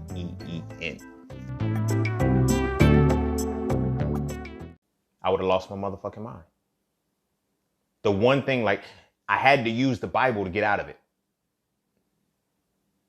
Just as people use the Bible to stay in it, I had to use it to get out of it. I said, yo, I have to test this shit because I don't know if this shit is real anymore. So I need a sign. So I'm reading the Bible and shit, and I run in 1 Thessalonians 5:21. Test everything and show yourself approved. My nigga, you gave me the green light. You gave me the motherfucking green light. So I no longer, I can now absolve myself of the guilt. And then I started to study the chakras. I'm like, this is why people stay in their root chakra in a state of fear, because fear blocks the root chakra. Guilt blocks the the sacral chakra, and shame blocks the solar plexus chakra. That's the shit religion does to you. Religion makes you feel shame, guilt, and fear. So I said, I needed something that's going to help me get over that. And I had to use that to help me say, okay, now I can study this shit unbiasedly. You dig what I'm saying? So as I'm growing, I had to put it down. You feel me? I had to put it down. But I'm, studying all of these different things from different area points, different vantage points, and learning. So I'm like, yo, something's got to change. So I'm like, bam, Philly comes. I'm like, yo, I'm going to go get a master's degree. And then from there, I just transitioned into the med school they got because it's there. You feel me? I already know the people. It makes sense. So I'm preparing to go to Philly. I'm buying all of these books. When I say I'm reading so many different books, like I think, 2014, I had probably read about 30, 40 books. But like 2015 alone, I had read it was definitely over 80 books. I know it was over 80 books. Like just knocking the bitches out because I was really in a learning phase like a motherfucker, right? So I'm in Philly. I'm in the master's program and shit. It was the master's program for forensic biology. Pissed me the fuck off. But mind you, I'm still learning. I'm still learning how to do all these things, maneuver. So I'm now a solid meditating day, able to go into the dreamscape convene. So the point that I was making about the great granddaughter, she was like, in speaking, she was like, I can't come until you do what you need to do. So when I tell people I do this shit for my great granddaughter, that's a whole different drive that I have. If I can make sure that she's good, you dig what I'm saying? If I can make sure that she's good, then I know everything else is going to be good. And then I started to realize why I have to do so much shit. Why I have to do, because it's what I have to make comfortable for her. And it took my perspective from going from always trying to make the elders proud. You dig what I'm saying? Like my focus originally was for my grandmother. Of course, my mother too, but for my grandmother. It's like, yo, I'm doing this for her. Like when she's gone, then what? She's going to be gone before me. Ideally, as you know what I'm saying? And so my perspective changed because now my great granddaughter came into my space and it was like, you got to do this for me. You dig what I'm saying? Now, whether it'll be my grandmother cycling back as my great granddaughter, I don't know. But then it's like, when I started to pay attention to it, I was like, why would it be a great granddaughter? Because most people, it's like, I do this for my sons and all of this shit. Is like, in that moment, that's when my perspectives on misogyny, patriarchy, all this. I said, the world has to be comfortable. I have to create a world for my great granddaughter. Because although the world is already fucked up and against me, I still have a leg up because I can stand on misogyny. As a man, what will my daughters be able to do? I have to create the world for them. And then my great granddaughter, that means I have to get the shit right 3 times. You dig what I'm saying? I can't get it. I had to realize that I had to get to a point where it just can't be a one-time thing, which will be my children. It can't be a two-time thing, which will be my grandchildren. It had to be a three-time thing, which is my great-grandchildren, because after the third time, it is a cycle. You dig what I'm saying? The first time is, what is it? The first time is just a thing. The second time is a coincidence. But the third time, it's a pattern. Third time, you got a cycle. By the third time, you have a pattern. You feel what I'm saying? This same principle was how I was able to understand how, with the cosmological astrology, how old our ancestors really were and how much they had solid information prior. Because if you study, I studied up on Nabta Playa, which is a place near Kemet, where they charted a 26,000 year calendar. How do you live 26? So we didn't live 26,000 years. Yay or nay to that. But I'm like, if we base it off of, let's say life expectancy is 100 years. You have to consistently pass down the right information in order to chronologize something for 26,000 years. You have to do it at least 3 times in order to know that it's real, to build a monument that solidifies it in the sky. We dope as fuck, bro. Our ancestors dope as fuck. That's why I be telling motherfuckers, like, when learning that, I realized, yo, bro, I used to think about the shit that I did, and when I based it off of, I came from slavery. We came from slavery. I used to base it off of that, and it's like, everything's accomplishment. High school, a graduation from high school is accomplishment. Being able to read is an accomplishment. When my shit switched and I started to see what we actually did, I said, bro, I can do all of that. You feel me? I started studying Imhotep. He was a multi-genius. But I was like, when I'm looking at it, they're like, yeah, Imhotep was a multi-genius. He was an architect. He was an astronomer. He was a physician. I said, how? I said, they've got me believing that it takes 40 years to do all of this shit just to be one. To be proficient in one, it takes about 40 years. How the fuck did Imhotep do this shit all these different times? You feel me? It was like, oh, he was a multi-genius. Again, I studied some things that was like, yo, a genius isn't a being. You feel me? A genius isn't something we are, it's something we have. You feel me? You may have heard me say this a couple times, like, yo, I am a genius and shit. Nobody is a genius. I say that shit to be funny and joke, but nobody is a genius, but everybody has genius. That's what Imhotep did and what made him a multi-genius. He used the genius he had in multiple realms. So then I was like, but who taught him? He had to sit at the feet of somebody. So what were they? So I said, damn, we was dope as fuck. But anyway, that goes back into the thing about that I was talking about a pattern. So when I look at my great-granddaughter, that's when the pattern is set. You feel me? There's a lot of shit I have to break. There's a lot of shit that I'm going to have to do. There's a lot of generational things that I'm going to have to go against in order to make sure she's good. I got to get it right 3 times. You dig what I'm saying? If I can get it right with my children, cool. But I'm like this, as they say, if you shoot for the moon, you'll still land amongst the stars if you miss. Who knows if I actually do it right for her? Because I shot that far out. You dig what I'm saying? But my kids, they're going to be good. And I'm going to instill what I got now for that goal. And that's going to continue the cycle. That's breaking the generational curse. That's breaking the cycle. In my task with doing this shit is like, it's not your burden. It is my burden for my lineage. My lineage is what comes from me is going to be a crazy branch, but I am responsible for that. I'm responsible for creating the image that I have to go into. I'm not responsible for cleaning up the messes of the generations that preceded me. I'm not that.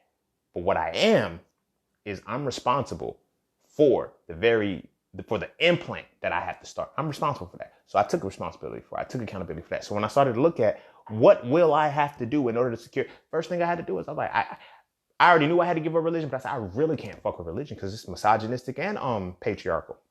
That completely goes against women. I can't raise a child like that. I can't raise a daughter like that. I can't have daughters under this mindset that they're inferior. They should be submissive. They should be quiet. They shouldn't speak in the presence of men and all that shit. I can't have that shit. Bam. One cycle broken. All of these, when I put that shit into perspective to go for my great granddaughter, it told me that this world, I have to flip it in order to be productive for her. Because if we look at this world, quote unquote, it's a white man's world. But I started to pay attention to the financial scope. And then I started to look at the direct correlation it has with melanin. You feel what I'm saying? If we look at the financial scope, right? And we say, in a patriarchal society, it goes, men, women, of course, but then you have white all the way, then you got the black at the bottom. But if you look at the melanin scale, you have black at the top, you have white at the bottom. You're going to have women at the top because it comes out of the womb, because the womb has melanin in it too, because it has an electromagnetic it's an electromagnetic reaction that occurs between the conception. When the egg, the sperm meets the egg, sperm are electrical, right? The eggs are magnetic. You feel me? Energetically. So they create an electromagnetic thing. Sex is electromagnetic. Men are electric beings because we're and women are the magnetic side. You feel what I'm saying? They receive, we give. But anyway, more shit that I just studied and kept going into. So my focus was, like I said, my great granddaughter, right? So I started putting all these things. So I started to learn and go deeper into certain things. I read this, The Sacred Woman. I had to, because I said, I have to know. So it's like, in order for me to make sure my great granddaughter is good, right? Because she's the one that's coming to, like, she was coming to me in several mediums. Like, yo, now you're ready to know that you have to create this for me, right? Mommy isn't here yet. Like, who's going to be my great grandmother? She's like, you have to now change within so you can attract that. I said, it's a whole process now. It's like, damn, bro, I got the woman that I got to have. And I periodically joke, but I be serious as fuck. Because I know she got to be following me on social media at some point. And like, we just going to run into each other whenever. But, you know, I'm like, yo, whoever is manifesting me, the woman who is manifesting me right now, I thank you. I thank you so much. Because the shit that you are not willing to tolerate is meaning that I got to keep elevating. But that means you're going to be on your shit too, because I'm manifesting you just the same. So when we finally link, we're going to be at a position that's going to put us together so we can continue and transmute things down to our great granddaughter. You feel me? We'll have a whole bunch of grands, but I don't know why it's just one great granddaughter that sticks out that I have to change this world for. And I need somebody who's going to do that shit too. So this like little nagging feeling that I'm, connecting with is telling me, I ain't gonna say my great granddaughter's a nagging feeling, but what I'm saying is like, she kept coming to me. Like, you got to do this. You got to do this. So all of the shit that I like, So Frail was written in light of that. I have to realize that we have a fucked up mentality. And my great granddaughter has to marry a man in order to continue the lineage. Now, I'm not saying like, who knows? She could be gay. She could come out. She could do whatever. That's her prerogative. You feel what I'm saying? But if I have to look at it from a perspective of continuing lineages, I have to realize that in order for my great granddaughter to continue, men have to be better. Men have to be better. I need to set a template for the type of man that my daughters want, my granddaughters want, and my great granddaughters want. I got to set that shit. I can't rely on TV. I can't rely on the media to give them what that example is. So Frail came about. I said, yo, there's a lot of shit I got to change about because I started looking around like, why the fuck we like this? So I wrote that book. This shit is to transcend time. That shit is to transcend time. You dig what I'm saying? So at this phase, I'm probably at the bargaining. No, I'm past the bargaining, because the bargaining was when I did 1 Thessalonians 5:21. It's like, yo, if you just let me do my thing without cursing me or punishing me, I'm good. But it's like, yo, test everything, show yourself approved. And I've been good ever since. You feel me? Because I realized how powerful the mind is when you really, that's another topic. So, I'm coming in So Frail. Now, So Frail wasn't written at the story part that I'm in. I'm talking about how my great granddaughter came about and started to connect with me when I was in Philly. Prior to going to Philly, I just didn't really tell motherfuckers this shit. But when I was in Philly was when it really hit. I was in isolation. I was by myself. So it's like, yo, you're kind of going to have to be an entrepreneur. You're kind of going to have to quit school. You're going to have to quit all of this shit. Like, we tried to tell you wasn't going to be doing this shit with med school and with all of the traumatic shit that happened. Like, this wasn't your path. You feel me? You were supposed to go this way, but this isn't the path. This is just the piece along the path. So it's like, you're going to have to be an entrepreneur. You're going to have to be self-educated. You're going to have to teach yourself a lot of shit. Yeah. In order for you to get what you need, in order to make sure your great granddaughter's good. It's a lot of shit you're going to have to do. And I did it. I started to do it. You dig what I'm saying? So by, trying to think. So I got into Philly. So I got into the, that was another thing too. So one of the dopest parts is that one of the things that I had was, yo, you're going to have to be celibate. You can't fuck. You can't be fucking. you can't be fucking. You feel me? I had been practicing celibacy because I was like, I gotta heal. I gotta heal. So I was actually celibate in 2015. I broke it. I ain't even gonna lie. I started being celibate in 2014, right? I started being celibate in 2014, but I had one of those, I gotta see if I still got it. So I, kind of knocked off a couple on some stupid shit. But that's how the bet came about within the call center. The girls in the call center said, who's gonna fuck me first? And out of the 3 women, I ended up getting 2. After that, I went back celibate. I did, because I just like, all right, let's see how it's gonna work. So, interesting point though too, because as I started to get clearer and clearer and shit started to open up, 2 points that I wanted to figure out is like my aura got strong. I have a white aura. I'm not bullshitting. Like, I have a white aura, and you got to see me to see it. You dig what I'm saying? But you can see it. I have a homegirl, one of my best friends. Like, when we first met, it was like she's been my friend since the start of me being woke, and she's seen every bit of this process. Every bit of this process. So much so that when we first linked, she was like, yo, you are really, like, we met because one of her homegirls put her on and was like, yo, he'll change your perspective. She said, men are just stupid and blah, blah, blah. She said, no, he'll make you feel stupid if you ain't careful. It's like, she said, nah, I ain't no smart men. Like, she was like, all right, just meet him. So she followed me on Instagram and we actually became friends and shit. And the first time we linked up and met, like, we just walking. I think we met up at a park or some shit like that. So we eventually became good friends, but of course, you're talking. So we're walking and she stumbles and kind of leaned to the side. She was like, you just threw me off balance. I said, how the fuck I do that shit? She's like, something about it. She's very connected too. She has her own shit too. That's how we ended up linking. Like, we on some, that's when I started to realize what Soul Tribe was. But anyway, so it's like one day we were eating. It's like 10 o'clock at night. And we just talking, she takes her glasses off. She said, it's a fucking glare. She said, I can't see. I was like, the fuck? She said, I don't know what it is. She said, but whenever we link, at this time, you light up. I said, the fuck you mean I light up? She said, bro, there's something around you. Something around you. She said, I can't describe it. She said, you have something around you. So I'm like, whatever, bro. Whatever, bro. She said, no, it's causing my glasses to glare. I said, it might be the light I'm sitting under. She said, it's not that fucking light. She said, whenever you get in the zone and you start talking about something that you're really passionate about, that you really care for, she said, you do this shit. I was like, all right, whatever. So, I'm in the call center and I'm walking, like, I'm standing up in the call center, you know what I'm saying? Because I'm about to get on my calls and shit. My team leader comes around. She says, you are hot. I'm like, at first I'm fucking with her because, you know, I was on some funny shit. I was like, I know, I'm pretty hot. Thank you. And she was like, no. She said, boy, you crazy. Not like that. She said, I mean, you're giving off heat. I said, what? She said, you're literally giving off heat. You're hot. I was like, whatever, bro. You tripping. She was like, nah, like, I feel it. It's coming off of you. You can't feel that shit. So my homegirl, I think I made a post or some shit about Super Saiyan. So the homegirl that said she had to take the glass off made a post about Super Saiyans and shit on Dragon Ball Z. She sent me that shit so fast. She said, that's what the fuck be around you. She said, it ain't yellow though. She said, it's not yellow, but you be having that around you. She said, it comes up and it just pops up. I'm like, y'all motherfuckers is dramatic, man. Like, okay, I get it. We woke. I get it. Okay, we don't have to be that. Like, she says, no, bro, you can't see it because it's coming out of you. She said, but I'm telling you, I see this shit. I'm like, yo, you tripping, bro. You geeking. Get your glasses checked and get your prescription right. You tripping, right?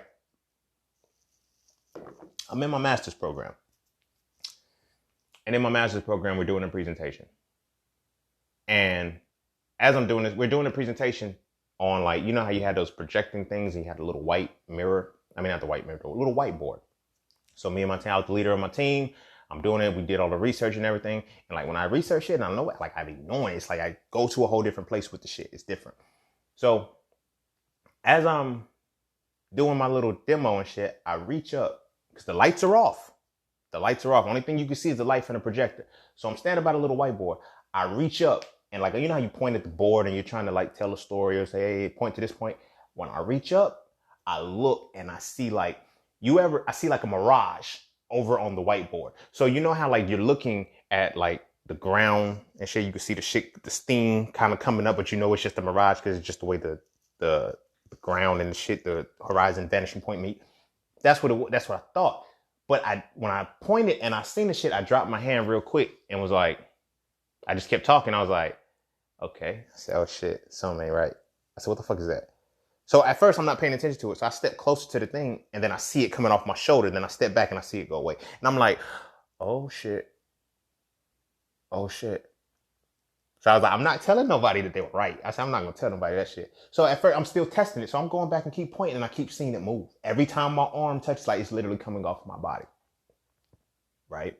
So I started to get hot and it was just my aura coming out. So I hit my homie up. I said, yo, something freaky just happened. She was like, what? I said, I'm giving this presentation, right? And I'm pointing at the whiteboard and like, I see like a mirage on the window. I mean, on the whiteboard. And it's like, it's coming off of me. She said, I told you, motherfucker. She said, I told you got this shit coming off of you. She said, she said, I don't know what it is, but whatever it is that you tapped into, it comes out. So I was like, all right, whatever. So I started to, at this point, you know what I'm saying? I'm studying more. I'm learning more. Like I'm learning crazy, like deeper shit. Started to make different connections on different things. And like my mind is open on a different level. So by then I ended up, that first semester of the master program, I was pissed the fuck off because when they got me there, I'm like, yo, you motherfuckers played me. Because this is some bullshit ass curriculum. They had me taking bullshit. And I was like, they're like, well, just get the easy A's. We're trying to just get people in. Oh, they weren't even accredited yet. I'm like, y'all, what? Y'all program ain't even accredited? And y'all played us all. You bitch made motherfuckers. You bitch made. I said, I'm out. I said, y'all lied to me. Y'all lied to me. Y'all told me to. I said, I've already done this material. I'm not doing it again. So the second semester, I decided to come back. And I'm like, all right, I'm going to finish. I'm going to try to stick it out. Crazy shit happened. You feel me? I was driven out of that shit. You feel me? Literally, like they did some shit where they fucked up my financial aid package. And so I was going to be short. I said, yo, I got to get a job. I said, I got to get a job and I got to work full time, bro. Like, you feel me? My great granddaughter came to me again in meditation. I told you. And I was like, all right, I got you. Like, okay. So I leave. So prior to leaving that, I had already linked up with these dudes off of an MLM type shit. And so that's when the business shit started. You feel me? But then again, it was one of the things. You're not going to be a part of that. You can't be a part of that. Take what you get out of this, but you can't be a part of that. You feel what I'm saying? So it started to transform me. I left school, started working as a valet and shit. And then as I'm working as a valet, again, I'm just expanding and growing. Like I have been studying and learning and like from different mediums on so many different things. And it was fun. I unlocked that potential within myself. And I was like, yo, this is what it's like to be a black man.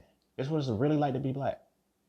It's different. Like, because I had always seen like Dr. Booker T. Coleman, the elder Kaba Kameen. He said, yo, did you know we can do with our minds what Michael Jordan and LeBron James can do with their bodies? That shit, it turned me the fuck up because I'm like, I've always been a smart motherfucker, but I always limited my shit. I said, yo, what if I can do that shit? And I tapped into it and I started doing it. Like, and that was a part of like, you know, quote unquote, the woke phase. So the acceptance at this moment between like leaving out of the master program and all of that shit, that's when I reached the acceptance phase of it all. And I was no longer so serious about being woke because I realized how limited it was making me. You feel what I'm saying? You get stuck being angry. You get stuck in these things and you realize you can't live. Like so many motherfuckers can't joke. Like niggas can't laugh. They can't have a fucking joke. Like, yo, we gotta be serious all the time. And no, I like to play. I like to have fun. I'm gonna do that shit. You feel me? So that's why I woke, but I sleep in, you know? So it's like, as I'm going through this process, it's like, I'm like, yo, bro, my creativity tapped in like a motherfucker. And then I realized how powerful creativity is. And I realized what creativity is. It's sexual energy. So mind you, I'm celibate. I'm practicing celibacy. You feel me? And that's why I tell people like, yo, why is celibacy so hard? I just can't do it. I said, it's not. I said, the reason why celibacy is hard for you because you're not creative yet. You lost your creative ability. The moment you get your creative ability back, you will really see how much sex is tied to that. And if you go down to your sacral chakra, the sacral chakra energy is about the sexual part, but it's about your creativity too. That's why feelings and emotions, feelings are there. Emotions are different, but feelings are there. You feel me? Because they tie into what that is. So I'm doing all of this stuff, but I'm celibate at the same time. So like by the time I got to Philly, I was really celibate. Did what I did with the call center woman. And then I got serious again and I started studying and started locking in and shit. So I started studying business, started studying real estate, started studying all of these different things. I learned about tax liens and deeds that you can go through. You can go to a tax lien and deed department and you can, the tax liens and deeds things in your county, and you can pay people's taxes, or you can get like houses and apartments, and you can get shit that's in like in foreclosures and all that other shit for real cheap. Real cheap. I learned all the shit when I didn't have the capital to do it yet, but I know it.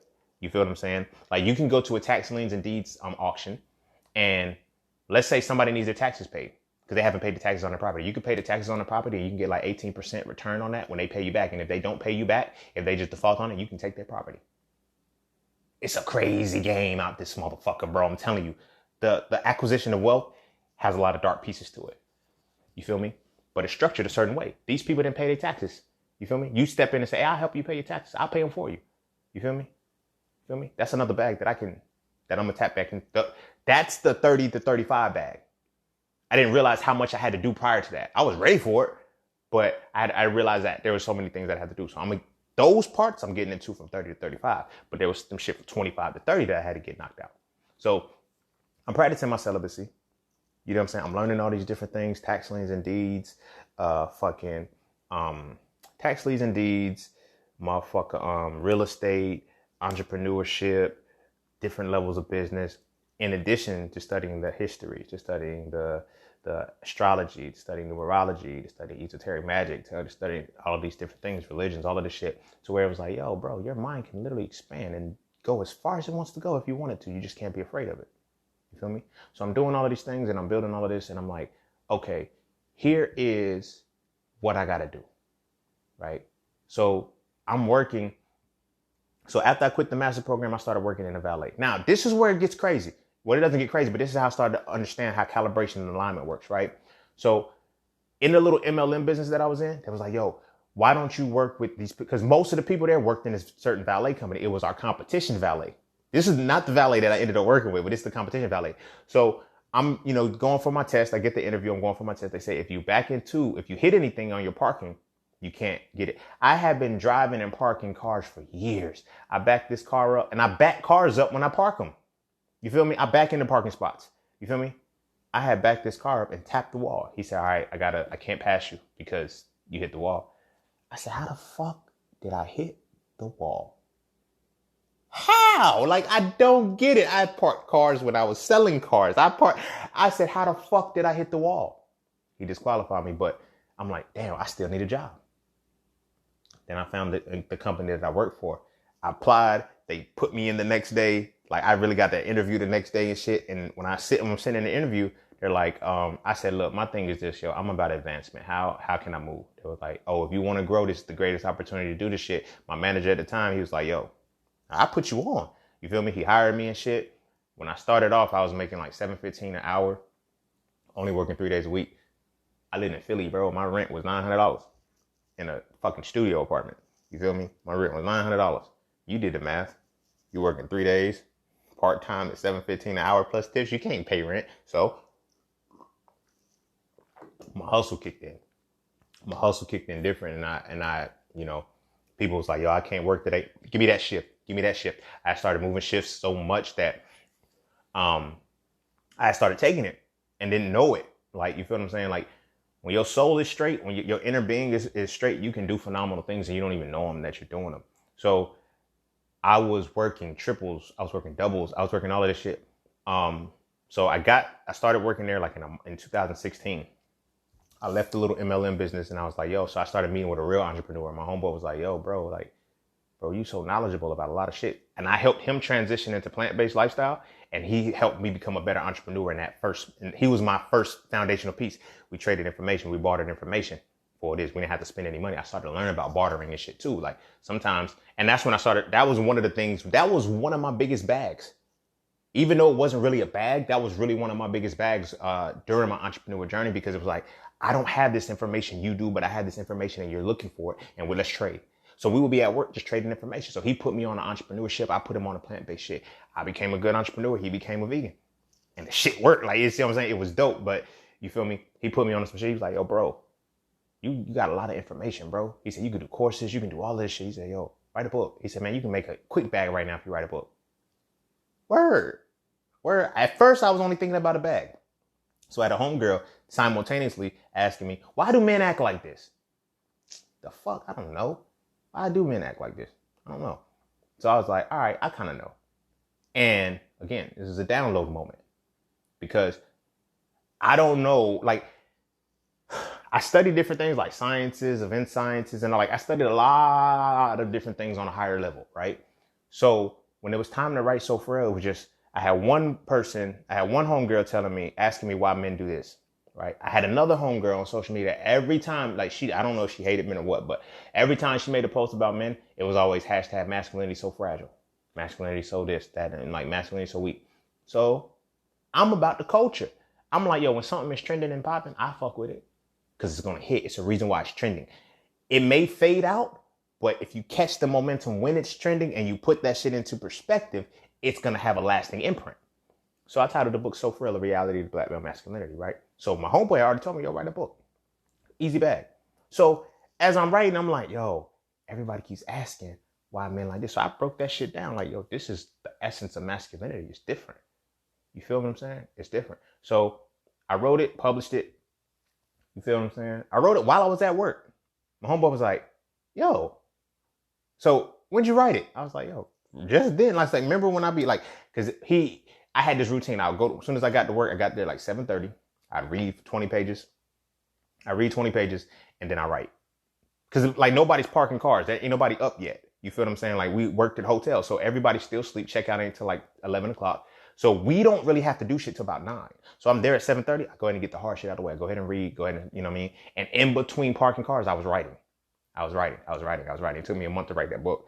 So I'm writing all of this shit. And then it's like, bam, I published the book. That was my first. Matter of fact, the physical copy was released November 18th of 2016. So I'm almost on my 4-year anniversary for So For Real 1. So the book came out. That was the first one. Because I'm on my entrepreneurship. I'm like, yo, that is an easy bag, bro. But in addition to it being an easy bag, it is intellectual property for one. And two, it is, it can be passed down. The copyrights, I own the copyrights for 70 years. 70 years after my death, right? That's what I give my grandkids. You feel me? And I have already had the vision. You feel me? With every book that I have, everything like that, every bit of information that I have, all I have to do to keep it in my family is to put my kids or put whoever's next as a co-author on the shit. You feel me? So it's like this. When my children are born, I have a book for every child. I only wanted 2. I really do only want 2, but I don't know how many I'm gonna have, to be honest with you. I want 2. Definitely want a girl, but I want 2. So when my children are born, I'm already putting their name on the shit. You feel what I'm saying? I'm already putting their name on the shit as co-authors. When I die, they just take my name off. It's 100% theirs. And I'm going to teach them to do the same thing. So they have So For Real 1, So For Real 2. They have Hitting It Raw. They're going to have So For Real 3.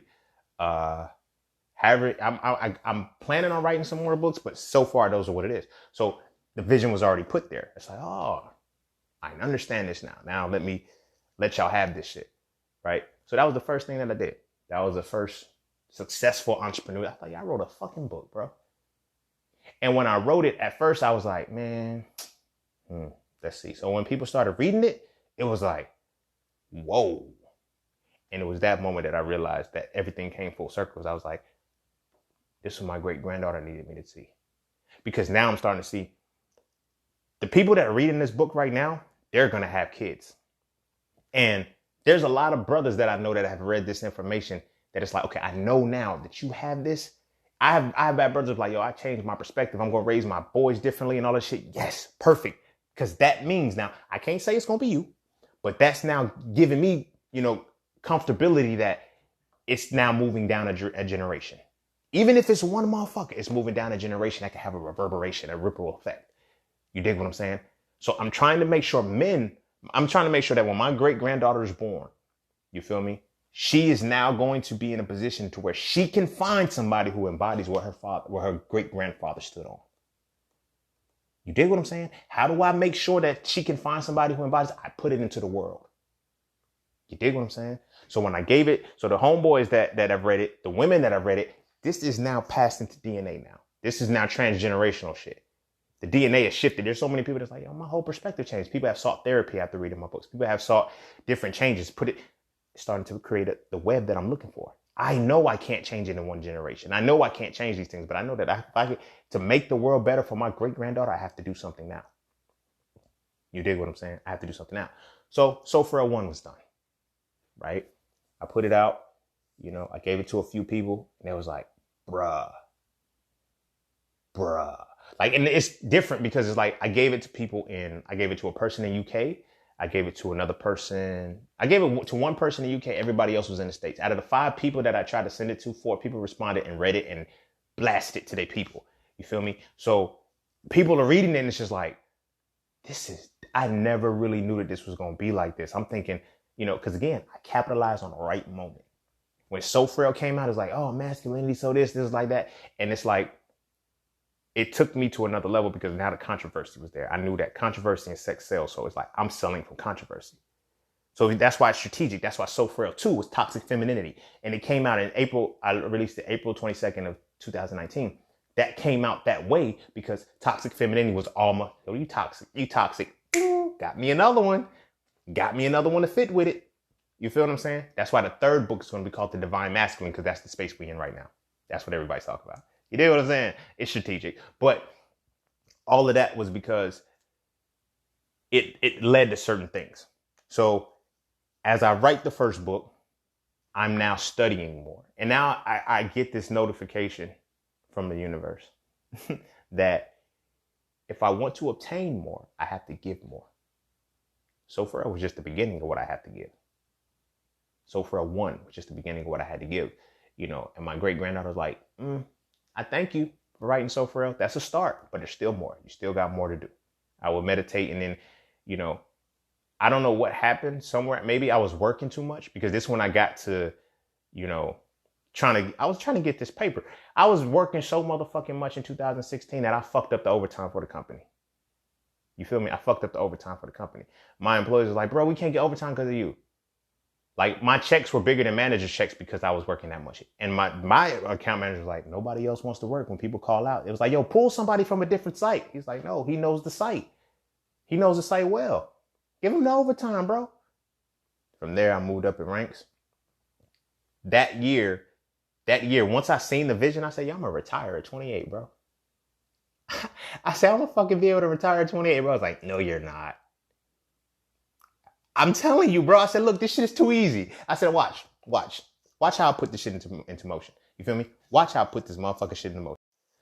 So I declared that shit that I was going to retire at 28, which meant that there was a lot of shit more that I had to learn in order to do that.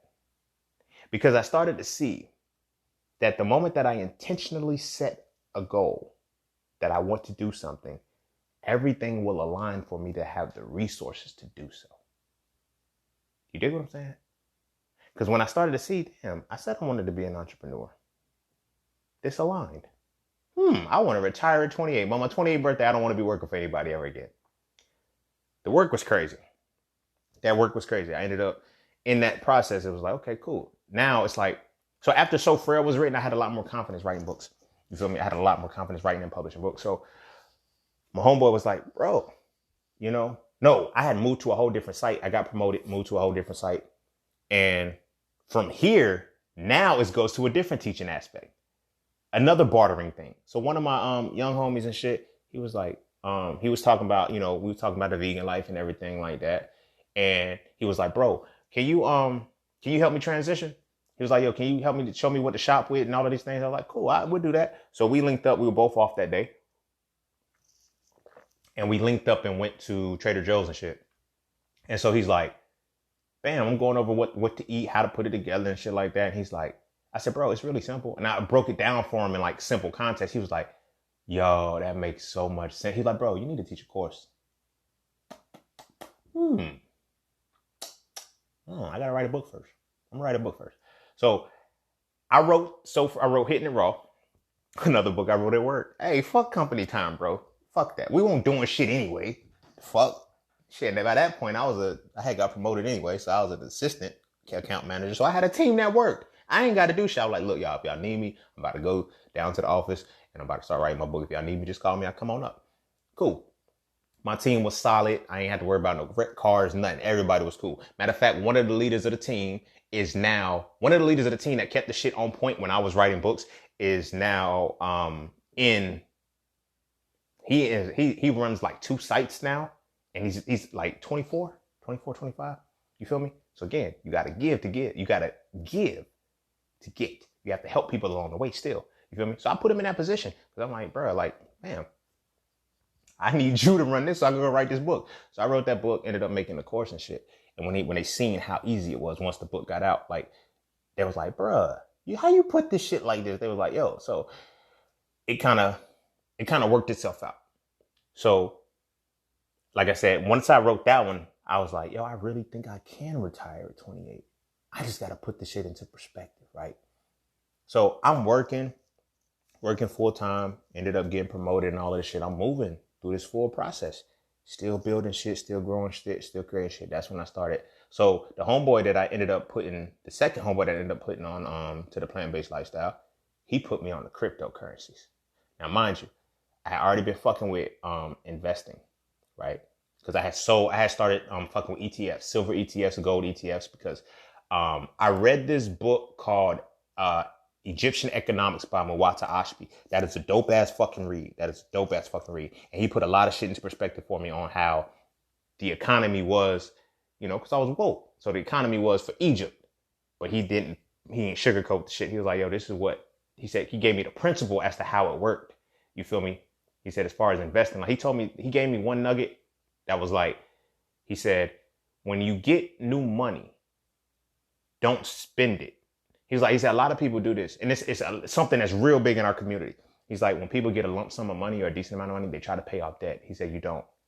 He said, don't pay off debt. You invest that. And then when you create profits off of that, then you start chipping away at the debt. But you never put that whole thing on the debt, because that it doesn't work. It keeps you in a state of poverty. So I was like, all right, I'm going to use that shit. So he was like, invest in things like gold, silver, like commodities that are sustainable. Invest in those too. So I started fucking with, the first one that I was fucking with was a silver ETF, right? I bought a silver ETF and I let that shit sit. It was moving slow, but I let it sit. But then I also started getting into stocks. So I got into a stock called PLX, right? PLX flipped for me. I made in this, and it again is one of the things that ran concurrent, because like I put into that investment before I got promoted and moved over. I put like $800 into it, and like in 3 or 4 months, it flipped to $3,400. So I was like, I ain't have to do shit with this, and it was dope because it was a penny stock. I do not recommend penny stocks unless you're really gonna pay attention to them. So I think I bought in when it was like 30 something cent, and then I got out when it was like $1.09. I had to turn $800 to $3,400. I said, God damn, I can do this. But I asked myself, I said, is there a faster way to do this shit? So when I moved over to the other site, my homeboy, he put me on a crypto. He was like, bro, you into cryptocurrencies? I was like, nah, I just do silver ETFs. I said, what's crypto? What's Bitcoin? He was like, yo, you might want to start looking into that shit. So I was like, all right, man, I fuck with it. I see what it is. And when I started looking at cryptos, the movements were fucking crazy. I remember getting bangers for like 120% in 5 minutes. I'm like, how? But then it was also just as risky, because now you have to think about when that shit shot off, when the shit just boomed up, most motherfuckers are following it. I happen to be one of the ones that was chasing it. Because mind you, I don't know how to trade yet. I know how to invest a little bit, but I had not sat down with it yet and broke it down. So this is like 2016, early 2017. I had not sat down with it 100% yet. So I was like, that'd be a faster way. So he put me on the crypto. I started doing it, started winning. And then it was like, bam. From that, Bitcoin had it hit its bubble. and then it dropped. It had reached a height of like 20,000, and then it crashed to like 3. And I was like, damn, I ain't had that much money into it anyway, but I ain't give a fuck. But I was like, there's got to be a way that I can do this shit every day faster. Forex comes about. And I'm like, oh, there is. So it kind of went forward to go backwards, because now with the Forex, I'm breaking down, I'm doing the Forex and I'm learning it. And I'm like, all of these charts are the motherfucking same. Whether I'm looking at an ETF, whether I'm looking at an option, whether I'm looking at futures, it's the same fucking chart. Oh shit. If I master this shit, I can apply it to everything. And I mastered the shit. I said, so this is how you trade. And then I learned about certain things, you know, how to do the shit, how to like MACDs and all of this shit. I learned all of these things. I studied them. I've been at this shit for a minute. Because the studying of the investing and all of that shit was from into 2014, 2015, up until like 2016, mid 2016. Well, towards the end of 2016, that's when I like, what was it? November, December of 2016. That's when I bought my first, that's when I bought my first ETF and I started doing my first investments. Right. But I had studied investment. Now I was really applying it. You feel me? But I knew that there was more to it. So that's when I started studying Bitcoin, when I started studying crypto, when I started studying all these different things, I was like, oh shit, I'm about to be lit. So it's coming more into reality. Like, yo, I really can retire at 20 fucking 8, bro. I said, I just got to keep my momentum. I ended up getting another promotion at work. Bumped me up a good, what? I think I got about another $8,500 on my salary and shit. Yeah. Then I had my benefits and all of that shit. So I'm moving up. Mind you, I'm still doing other shit. And still growing, still learning, still transforming, still doing all these things. Forex, all of these things came about. So it's like, yo, you now need to segue into something else, another batch. So I was like, all right, fuck it. I do YouTube videos. All right. Everything has a reason for what it's supposed to be. So I'm doing the YouTube videos. And as I'm doing the YouTube videos, it's like, do I really want to do them or not? So it's like, I got a lot of shit to talk about. So I went ahead and transitioned it, right? So as I'm making these videos, I'm like, yo, I can eventually lock down a bag for that. YouTube was just a stepping stone. It wasn't supposed to be a bag. I didn't learn that until I, kept getting the notification. Yo, I like your YouTube videos, but I like them better if it was in a podcast. Because I be at work and sometimes I ain't doing no fucking podcast. Fuck y'all. If y'all don't want to just wait till you get all work. And I'm like, but wait, that's a whole different audience, bro. So I switched it from YouTube to the podcast and shit. Ultimately, that didn't come about until last year, 2019. That's when I finally made the transition. But I started the YouTube in 2017. So I'm like, I got a year left. I literally got a year left. I created my Hitting It Raw course. That's about to go through a major transformation. I'm about to do something different with that because it's 3 years old now. But, 2 years old. It'll be 3 in January. But I started creating. I made that course and I'm like, yo, I'm really about to be able to retire real soon. You feel what I'm saying? So it's like, but there's little things and little nuances that I had to still deal with. You feel what I'm saying? So I'm learning. And again, it's like at the point of being woke that I am, I realized that I reached the acceptance phase. But then it's like, in addition to that, I transitioned because like a lot of the woke shit is just a lot of motherfuckers giving knowledge, dropping knowledge. I applied everything that I learned since that point. My application game is crazy. Crazy. You feel me? There's motherfuckers who put me on the shit that I've completely eclipsed because of the simple fact that I was applying the shit. You feel what I'm saying? So as I'm being woke and shit, I'm starting to learn different things and I'm in my acceptance phase of being woke and I started to come back down. You feel me? I was no longer in that high space, the arrogant ego high areas. Like I'm that. I started to come back down. This is where the whole conceptualization now of I sleep in part comes in. Because this is why I still joke. Somebody just hit me with this a while ago. They were like, oh, I get it. You're not really conscious. You're not really woke. You're just a comedian. I said, bitch, I ain't never say I was conscious. I ain't never say shit. I said, I just happen to be funny. But I said, the message that I'm able to deliver are for that reason. You feel what I'm saying? So I'm now moving into more of a different perspective of life. And so now I'm like, when I finally did retire at 28, it was different because I was like, yo, there's still more work to do because now I got to keep this shit. I got to keep this shit. So then it started to, within the last 2 years, because it was 2018 to now. So within the last 2 years, I said, okay, I don't need to be working so hard. So it's more of the leveraging point of now I have to learn something else in order to solidify and sustain this. So I completed the goal by 28, but now I got to keep it. Now I got to keep this shit. Because going back and forth to work was cool. It's like, yo, bam. Now I'm in a position where everything's different. Everything's sporadic. So I'm going through these phases. I'm going through this motherfucking process of shit. And quick break of attention. Again, if you still fucking with me right now, man, I fucking thank you. I'm on the tail end, as you can tell, but I'm about to start wrapping it up. All right. So, yeah, times is connected. I'm still studying, still learning, still growing and shit. And then I reached a point where it's like, you feel me? I studied the Sephiroth, which is the Kabbalah, or if you're, or the Tree of Life, right? It wasn't until I studied the Kemetic Tree of Life that it made sense. Because in the Kemetic Tree, in the actual Tree of Life, you just have words. You have the Hebrew letters for things like Kether, Malkuth, Chesed. It's a decent amount of things in the Tree of Life, but the Tree of Life is about paths of you. And so studying tarot, and I started to see the major arcana cards, I was like, these are the 22 paths, which are also what? The 22 letters of the Hebrew alphabet. Oh, okay, I got what y'all doing with this, right? It wasn't until I was able to juxtapose it up until the Kemetic iconography that it was able to make sense what the paths are.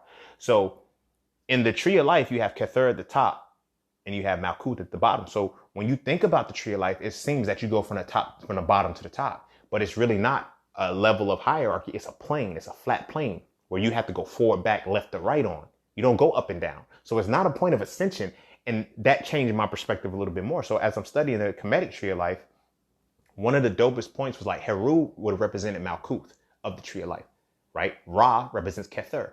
So in breaking that down, I'm like, bro, this is some cold shit. But one of the things that he said was like, it's not a hierarchy. Heru doesn't have to look up to Ra. He looks across to him. I said, oh, because like I said, you flipped it on a flat plane. It's no longer going up. So, and he's like, Heru or Malkuth is you. Kether or Ra is you, just in a different form. So, Heru,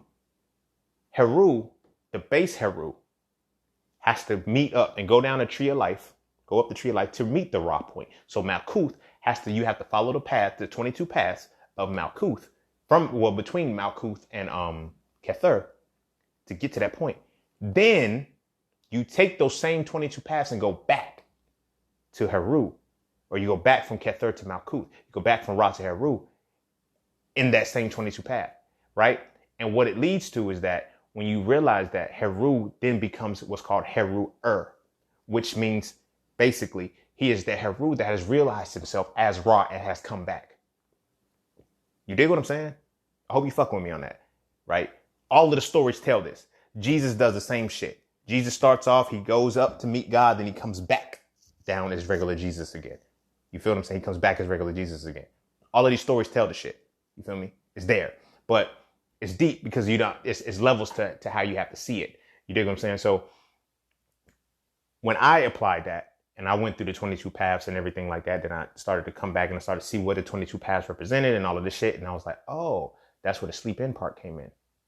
Because you get to a point where you reach the higher point and then you come back. Like when I first started this woke shit, everybody say, I got to be on my higher self this, higher self that, lower self this. And everybody tried to stay away from your lower self. No, you don't avoid the two. And that's where it shifted for me because it was like, being that I studied the Tree of Life and then I try to apply the higher self and lower self from the hierarchical space, from the top to the bottom, when it's really from front to back, that's when it changed because I'm like, the lower self and the higher self are just opposite sides of the same coin. It's no direction. One isn't greater than the other. They have to work together. They have to be the same. You feel what I'm saying? Completely changed the whole reality. So now it's like, you have to be able to be you in all assets. Heru can't stay Ra. Ra can't stay Heru. Like they have to be their own individual beings as what the iconography represents. But to truly get to that point, you have to get there. You feel what I'm saying? You have to get there. So as I'm observing this, as I'm learning this, I started a transition because if you've been following me for this epoch of time on social media, you've seen when I made the transition from Nesut Racine to Just Sing, right? Nesut, of course, means king in Medu Neter, which was the Kemetic language. So the Nesuts were the kings. You feel what I'm saying? So I called myself, so my Instagram name was I Nesut Racine the First, right? I always view myself as a king. So then people have asked me, like, so why did you take the king out and just go down to Just Sing? And I said, you got to catch the follow part after that. It's Just Sing, nothing less, always more. So that was a part of the understanding of, oh shit, you go up to come back down as you were up. You feel what I'm saying? And that's the ongoing cycle of quote unquote being woke, being conscious, because consciousness is just about reaching the unbiased awareness of the world. And there's levels of the consciousness that you have to reach, going through your chakras and uncovering all of this shit, right? So within this understanding, I had to pull back. And I had to realize that I don't need to be so out of there, because a lot of the spiritual people, they make it seem like they still make another religion. It's like, yo, you have to be at your higher self all the time. You're going to get the lower self too. You're going to get my higher self too. You're going to get that blend. You're going to get that even motion. And that's when Just Sing came in, because I felt limited if I'm just like, yo, I can't deny the lower nature. I definitely can't deny the higher nature. But it's not about lower and higher. It's just about different perspectives, opposite sides of the same coin. So I merged them and started to bring them together. So that's why I'm still able to joke. That's why I'm able to joke. And like all of these things are extensions of that. That's why it's everything that I do, I try to make it somehow an extension of polarity. You feel me? That's why the podcast is called Profane Profundity. Opposite sides of the same coin. This is literally my lower self and my higher self coming together. You feel me? I can give y'all all of the fucking mysticism and wisdom all day long. You feel what I'm saying? And be on some super, super duper shit. And a lot of times what fucks people up is because they will follow some shit because they don't understand it. They will listen to some shit because they don't understand it and think that it's some kind of higher shit. You feel what I'm saying? When I was talking to somebody about the Bible one time, one of my employees, and he was like, I don't get what you're saying, but I feel it. And I was like, that's a problem. And so many people have said that to me. I don't really get it, but it resonates. That's not what resonates. It's not the information that resonates. It's my energy. It's my presence. It's my essence. That's really what's resonating with you. So I said, I have to fix that. I can't be telling y'all shit that you really don't understand. And you're acknowledging that you don't understand, but you're saying it's resonating.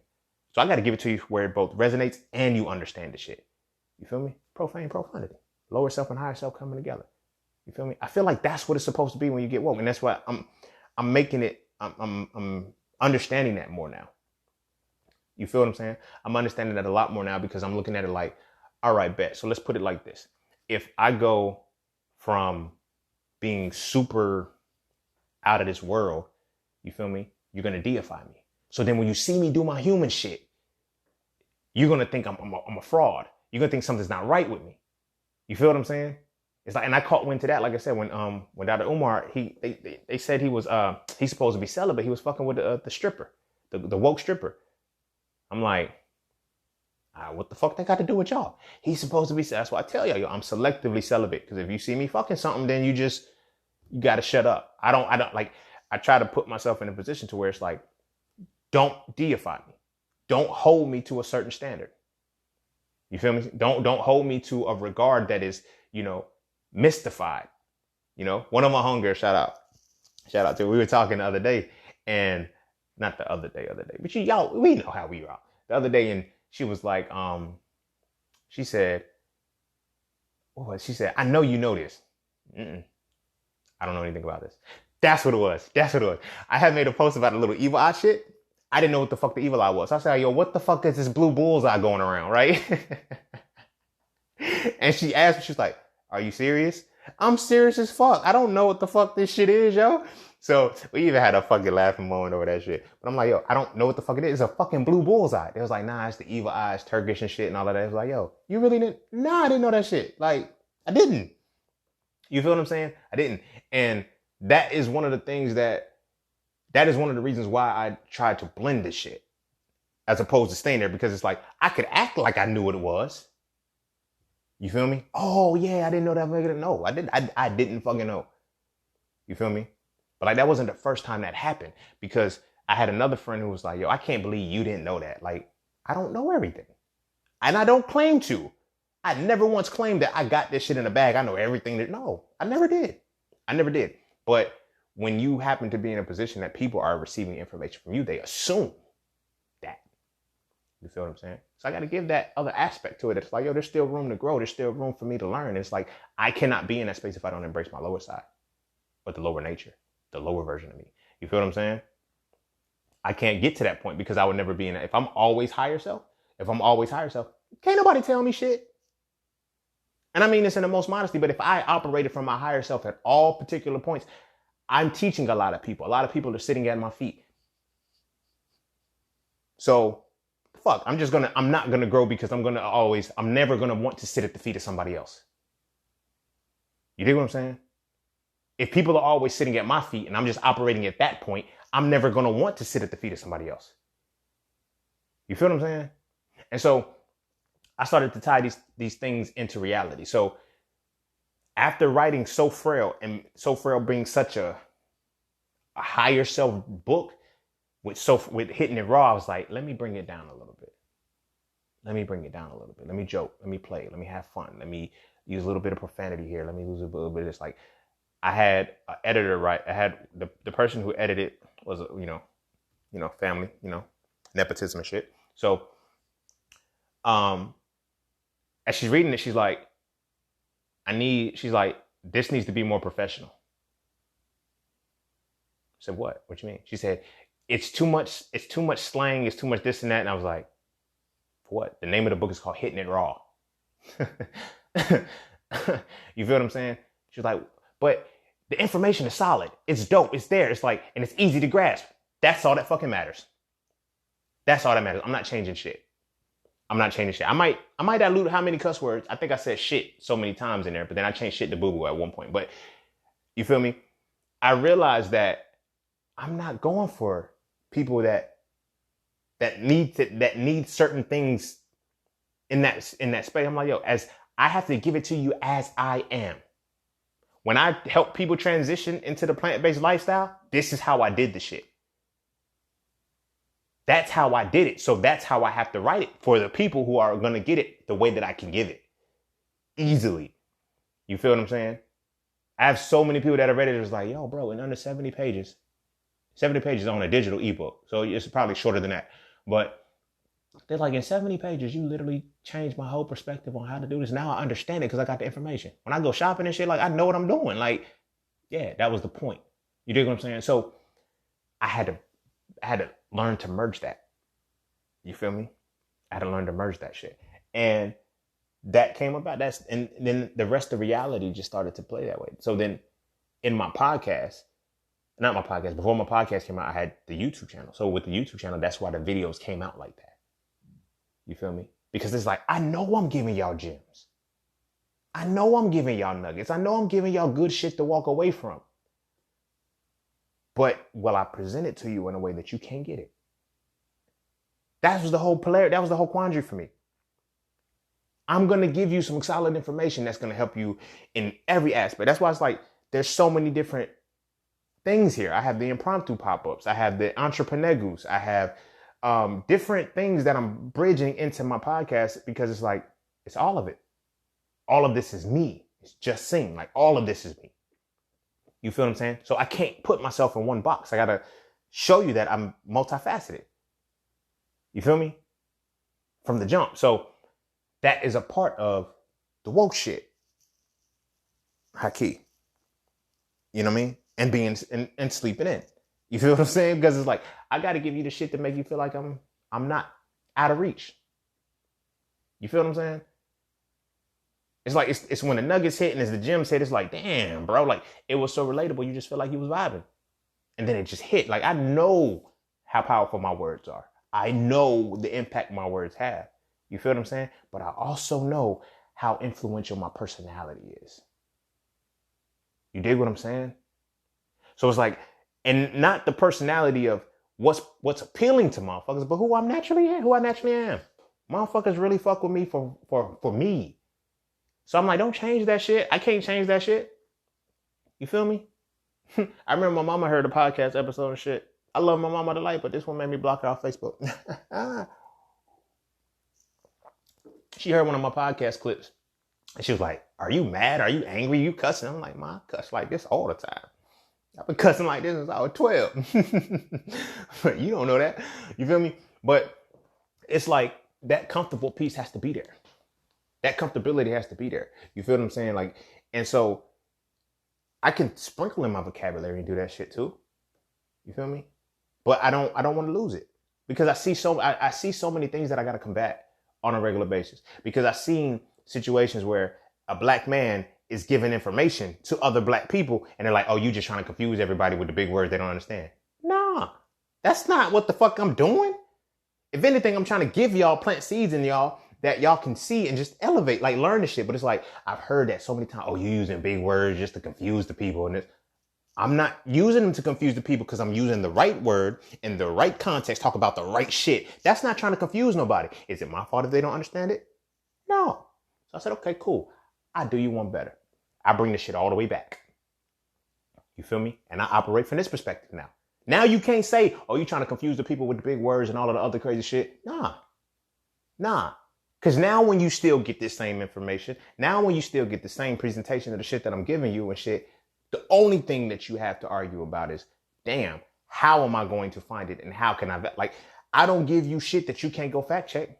I don't put it in a way that you can't understand it enough for you to go fact check me or you to go fuck with it or you to go look it up and research and shit. I don't want to give you that. You feel me? But we're in a society where, in a cultural structure where it's like, you have to be in a position where you're always, if you act like you're so smart and I'm like, nah, I don't want you to think I know what I'm talking about. I want you to hear what the fuck I'm talking about and know that shit and see the depths of how deep I go. You feel what I'm saying? One of the biggest things that I have to deal with is when it comes to me talking about religion. You feel what I'm saying?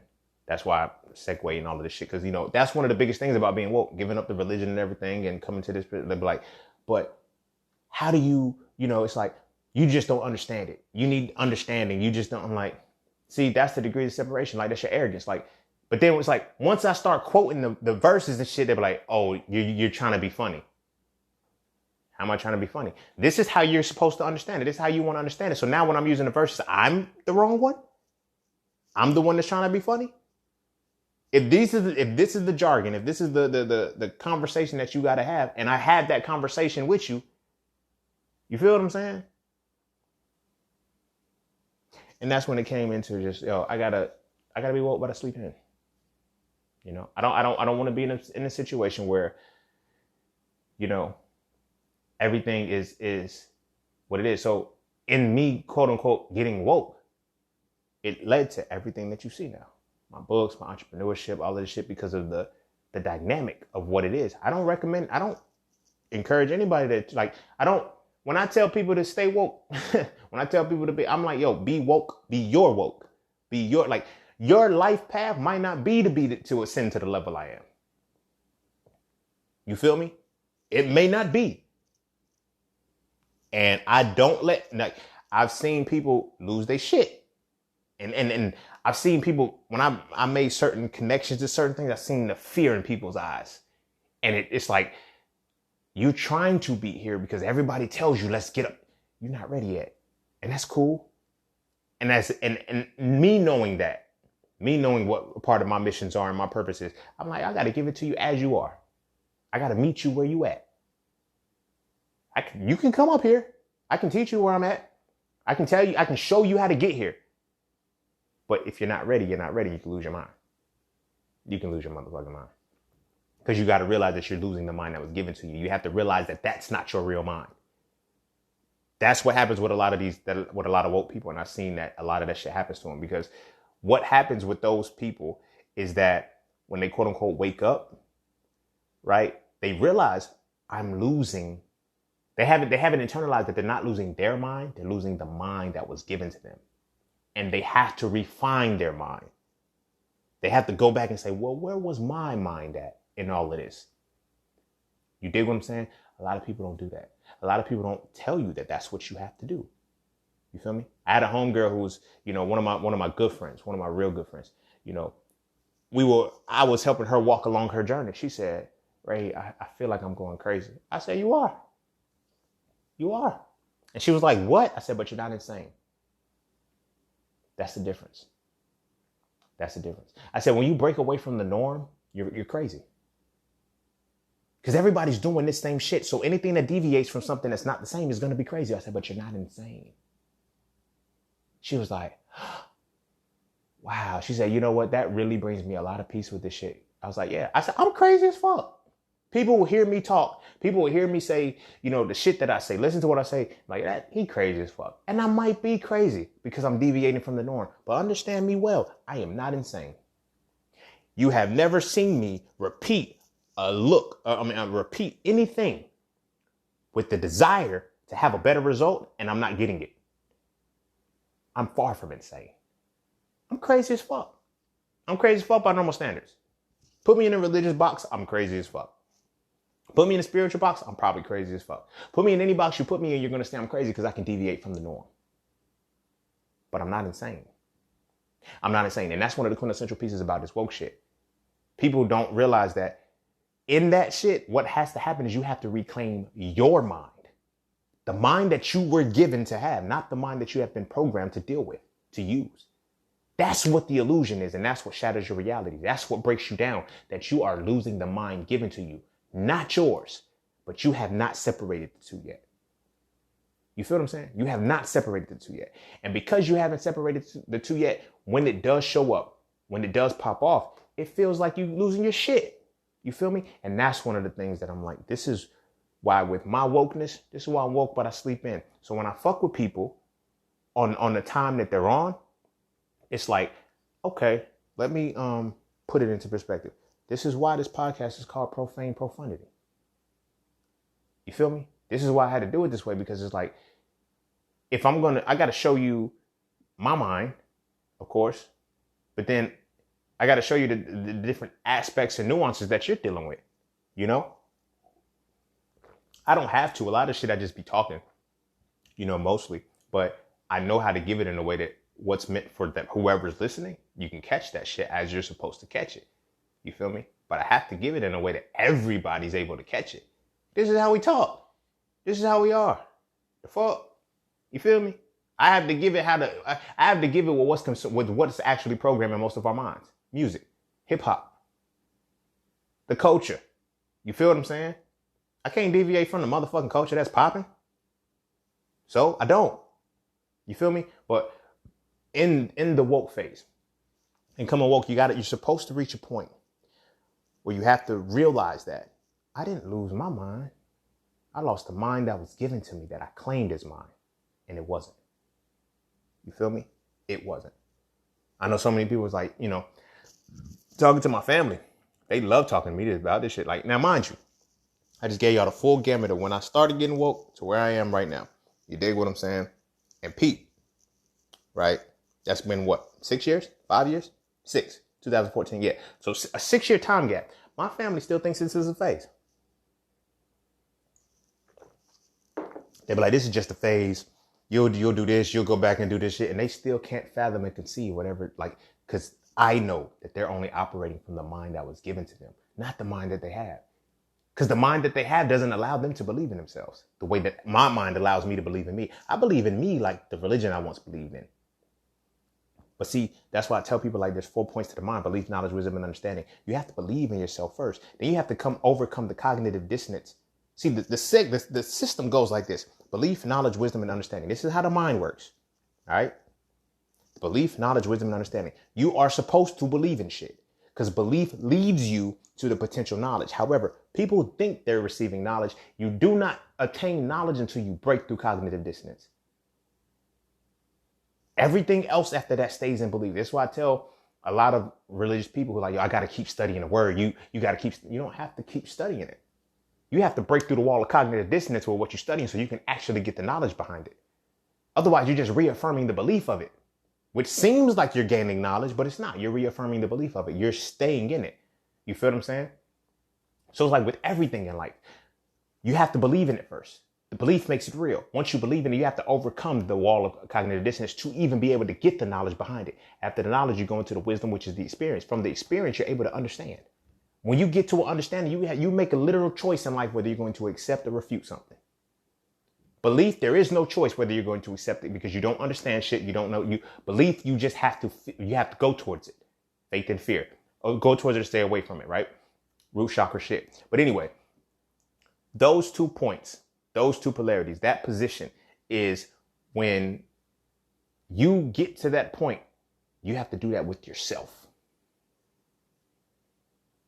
It's hard to even, everybody says the knowledge of self, get the knowledge of self under the belief system. I don't believe in myself. I understand myself. I've passed believing in myself a long time ago. The final phase of this shit is understanding who you are. The first phase is believing who you are, right? But how do you believe who you are if your mind isn't yours?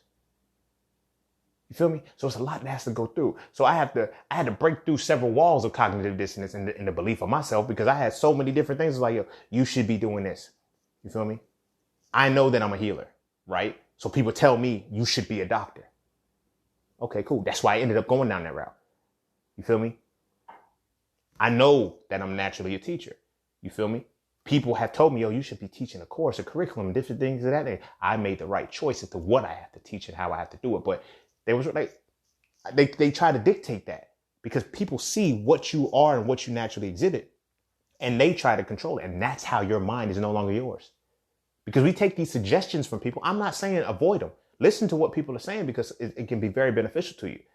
You dig what I'm saying? Because there's a lot of messages in that shit. However, you have to know yourself well enough to know what to hear. You dig what I'm saying? When I was like 12 years old, my cousins, my brother and all, they used to call me professor. Like they still call me now. Like if you ever run into me and my family, like, they call me professor because I was always teaching shit. Even back then. You feel what I'm saying? So I accepted that. And then I pushed through the wall of cognitive dissonance. I'm like, yo, well, if I am intelligent, I need to be a doctor. That was the only route. Like, they was like, yo, be a doctor, lawyer. Like, when it, you know what I mean? They tried to give us top shit, but it's like, those weren't thinkers. They're not really thinkers. They're not really, we think they're intelligent, they're not, but that's what we follow. You feel what I'm saying? So when I broke through the wall of cognitive dissonance, that it's like, I can be like, my intelligence improved significantly. My mind is different. You feel me? The way that I retain and obtain information. But now it goes to that. I now understand myself. So the goal is to, when we talk about this woke shit, the goal is to get to understanding you. When you can understand you, then you can understand, like, a lot of us that are woke, and the reason why small motherfuckers be so angry is because it's belief. I can't get mad at a motherfucker who don't, you know what I'm saying, agree with the fuck I say. So, you feel me? But a lot of people do get mad because they're at the state of belief. Because that antithesis will fuck up your belief. You feel me? When you believe into something, you have to learn it from both the thesis and the antithesis, right? That's what helps you overcome the cognitive dissonance to get the knowledge out of the shit. If all you focus on is what substantiates what you say and not refutes it, you'll never find the truth. Because the truth is that little thing that's the same between damn, I just drew a blank on the words I was going to use. The truth sits between the thesis and the antithesis. The thing that is the same between those 2 points is where the truth is. You feel me? But the truth is relative to the experiencer only if you can see it.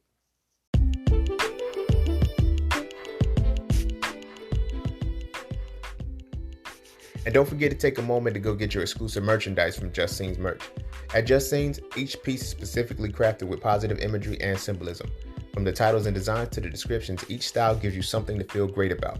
With everything from hoodies and tees to coffee mugs and tote bags, we have something for the entire family. So be sure to get yours today. Find us on Instagram at Just Scenes Merch and get your merchandise right now.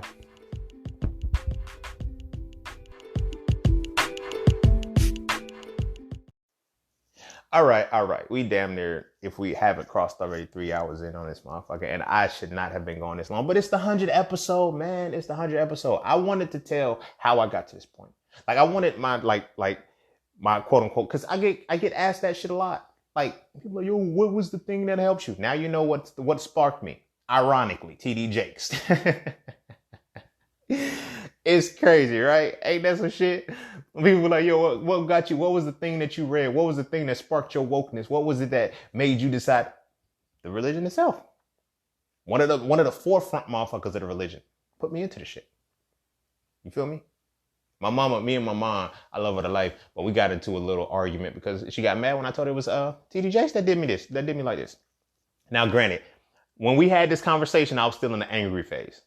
You feel me? Me and my mom are cool as fuck now. We squashed the beef and shit. I was able to grow, mature, and now we were able to create a relationship off of who I am now, not who I was. You feel me? That was something that I had to show her, who I am now. And I realized I had to tell her, like, we cannot have a relationship how we had before. Because I'm not him. You feel what I'm saying? I'm not him. Now you have to understand me from this perspective. You feel me? You no longer, like, we were talking one time and she said, like, what are you doing? Like, one day I was chilling. You know, I was visiting her and shit. One day I was just chilling. And she was like, what you doing? I said, nothing. She was like, she said, it's a mystery. She said, you're doing a lot, but you're not doing anything right now. How? I was like, cuz, man. I was fucking with them. I was like, yo, real G's moving silence like lasagna. What? But I was like, nah, it's because I've reached the point where it's different. Like, my mom is used to seeing me work hard. She's used to seeing me have several jobs. She's used to seeing me get paper. Like, now to see me do it with nothing.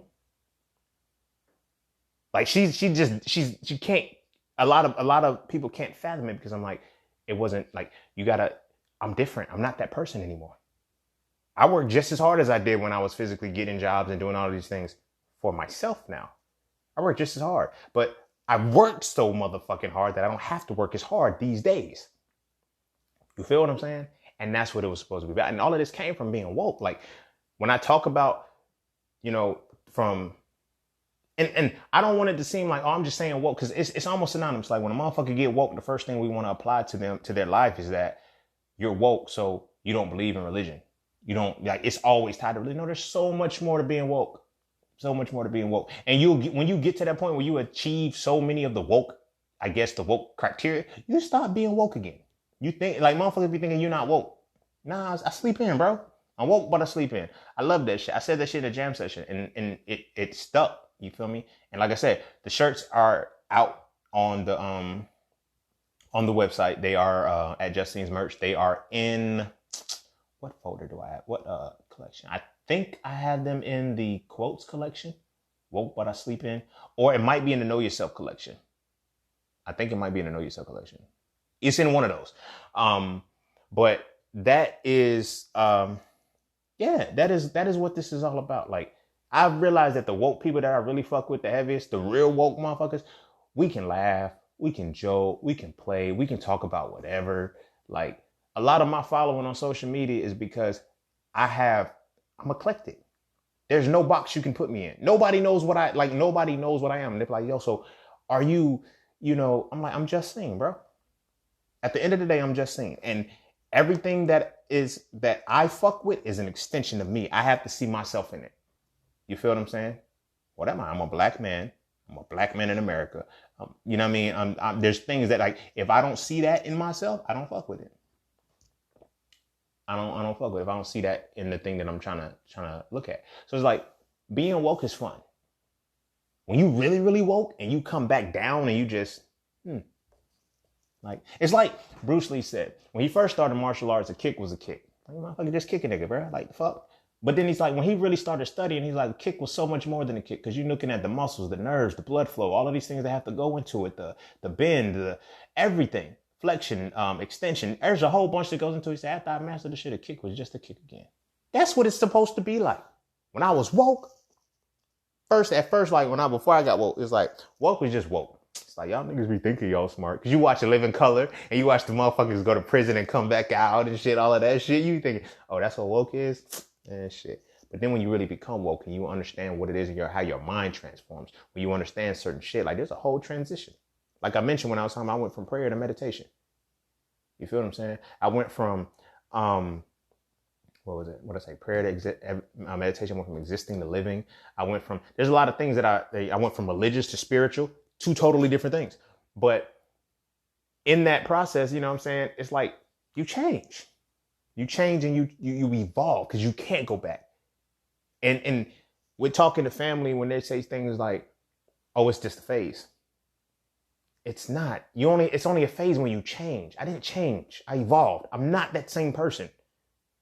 You feel me? When Charmander becomes a Charmeleon, that's a Charmeleon, bro. The only other option is to become a Charizard. It's not going to come back to becoming a Charmeleon. I mean, Charmander. Pokemon reference, gang. But anyway, the point that I'm making is that, like, with the woke shit, you evolve. So it's like coming back and being in a position where I can have the profane profundity, where I can drop the illusory facade of like, yo, you guys have to see me in this vein. No, you're going to see me how you get me. 1 minute on social media, I might post a joke. 1 minute on social media, I might post something about politics. I might post something other about history. I might post something about religion. I might bring it back and just like, it's just seen. It's just seen because I've learned that there's something you can learn in everything. But if I'm not learning from everything, I can't give from everything. A lot of nuggets that I've got, a lot of things that I've learned didn't come from the traditional route of learning. You feel what I'm saying? Children have taught me shit that adults couldn't. You feel what I'm saying? And it's just a crazy game. Like, well, it's not crazy, but it's the point of freedom, man. That's what it's about. That's what it's about. So my whole process, my whole woke phase and shit, which ultimately led to where we are right now, which is the 100th episode of the Just Seen podcast, which is woke, but I sleep in. All of the things that I've achieved up until this point, everything that I've done is an extension of a moment of being woke, a moment of waking up to reality. Yeah, I shared religion. Yeah, I shared the ideology that I wanted to go to. Like the fact that I'm no longer in school, people think I don't educate. They're like, when did you learn that? When I wasn't in school. I broke that own mental barrier. I got through the cognitive dissonance that unless I'm in school, I can't educate myself. No, I broke through that. That's how I was able to obtain true knowledge, more knowledge. That's how I was able to obtain wisdom because I'm applying it more and understanding about certain different things because I broke the mold that I have to learn it in this type of environment in order to learn it. I have to learn it this particular way. No, I have to learn it to what feels good to me, what resonates with my mind. You feel what I'm saying? So when we look at what it means to become woke, don't become woke and just give up the mind that was given to you and then just be out here fucking wilding. I know so many people that are like, yo, I'm spiritual. I'm a free spirit. They don't do nothing but reckless, stupid shit. I'm not one of those motherfuckers. I'm a free spirit, but I do positive shit. With this free spirited mentality, I'm able to create. I chose to use the positive side from it. Oh, I'm a free spirit. I'm going to say what I want to say. Right. I'm a free spirit. And I'm going to say what I want to say too. But I'd rather say some shit that's going to uplift you than say some shit that's going to break you down. Motherfuckers try to use this shit as just a scapegoat to be assholes. To be the fucked up motherfucker they trying to run away from. You feel what I'm saying? That shit's got to change. Like, you wake up and you evolve. And you got to also remember, everybody ain't supposed to wake up a certain way. Everybody doesn't wake up to a certain level. Some motherfuckers ain't sleep. And you just think because they don't talk. You feel me? Like the boy that told me, he was like, yo, you're not really woke. You just a comedian. Have a conversation with me, bro. But you got to pay me for that. You got to pay me for the woke shit. You got to pay me for that. You feel me? Not on any fucked up shit. Like, you know what I'm saying? But the time it took me, now y'all see the process. I just gave y'all 6 years of my life. I didn't give y'all 6, but I just told y'all about roughly 6 years of my life. 6. The books that I've read, the money that I put, like, you know how much money I invested into myself in 6 years? You feel me? Like, I'd be damned if if you feel me? Because it's like this. If you don't want to pay me for my time, then you have to give what I get for free. Of course, it's going to be limited. You feel me? Or you can put in the exact time and money and reference and resources that I did over the last 6 years to get where I'm at. And even then, there's no guarantee that you're going to be able to get to the point that I'm at. You feel me? Because because you would have to be me to get back here. You dig what I'm saying? You dig what I'm saying? So this is where we at, bro. This is where we at. Had this podcast that came out when I was at a different phase of my life, I don't think I'd be able to fuck with y'all like that. Y'all wouldn't be able to fuck with me like that. Like, you feel what I'm saying? Because I would not have been able to, it would have just been me trying to get profundity. You feel me? But then on the other side of that, had I never woke up or got to that point of, personal transformation, I probably would have just been profane. I would have been a profane person. You feel me? But it's that balance I walk that keeps me, it's able to keep me on my toes and keep me moving a certain way, a certain route. You dig what I'm saying? So it's been a long journey, man. It's been a long journey. I'm proud of myself. I'm proud to be here. I'm happy here. Anybody that's still listening, once again, I fucking thank you. I love y'all, man. Y'all are the goats. Like this, there would never be an episode this long. There would never be an episode this long. But I wanted to share that one. Because some of you guys will hit me up in my DM. Some of you are like, yo, where did you get this from? How did you get this? How did you get this? It's a process. But it's still a lifelong thing. Although I just gave you 6 years the seeds had to be planted early on. Like, you feel what I'm saying? I was questioning religion when I was 7. Like with deep ass questions. You feel me? Not deep. They were kitty deep. And what I mean by kitty deep is like, I remember I was in Bible study. I was 7 years old. I asked my mama, I was just sitting there. I was like, hey, Mom, if the devil got kicked out of heaven, right? I can imagine that he hit the earth hard. Do you think that was really the asteroid that killed the dinosaurs? She was like, I don't know. Ask the pastor. Shit, right? We in Bible study. So I was like, I'm going to ask him. So it was like, any questions? I put my hand up. They gave me the mic. I said, look. I said, so we know that the dinosaurs were killed by an asteroid, right? He was like, yeah. And this is when I started to understand that I have the ability to connect dots with information. So the more information I obtain, the more I'm able to connect the dot to make certain things work. This is how when people be like, oh, how did you know to put this, that, and the third? It's a gift. It's a gift. But anyway, so when I asked the question, I was like, if the dinosaurs got killed by an asteroid, right? The asteroid hit the earth and then we know what happened. And we know that God kicked the devil out of heaven and he hit the earth pretty hard. What if the devil was the asteroid that killed the dinosaurs? I said, was the devil the asteroid that killed the dinosaurs? My pastor was like, you kids always ask me questions I can't answer. Everybody in the church laughed, but I was fucking dead serious because I had to put 2 and 2 together like, You feel me? So it's been something like this. It's been all my life, but it's like, when it really came to a point where it was just like, yo, mask off. I gotta be who I am. Not what I've been created to be. Not what I've been conditioned to be. I need to push my limits. I need to actually use my true potential. That happened in 2016. That started in 2016. And it hit the heaviest. That started in, not 2016, 2014. When I moved to Dominica, I was in solitary confinement. This is why a lot of motherfuckers get woke when they in prison. They spend their time in solitary. They do stupid shit. They go to solitary. They spend time with nobody but themselves. And then they start to realize that because I spent so much time with so many people, my mind is the culmination of so many other people's thoughts, not my own. And you start to realize that shit.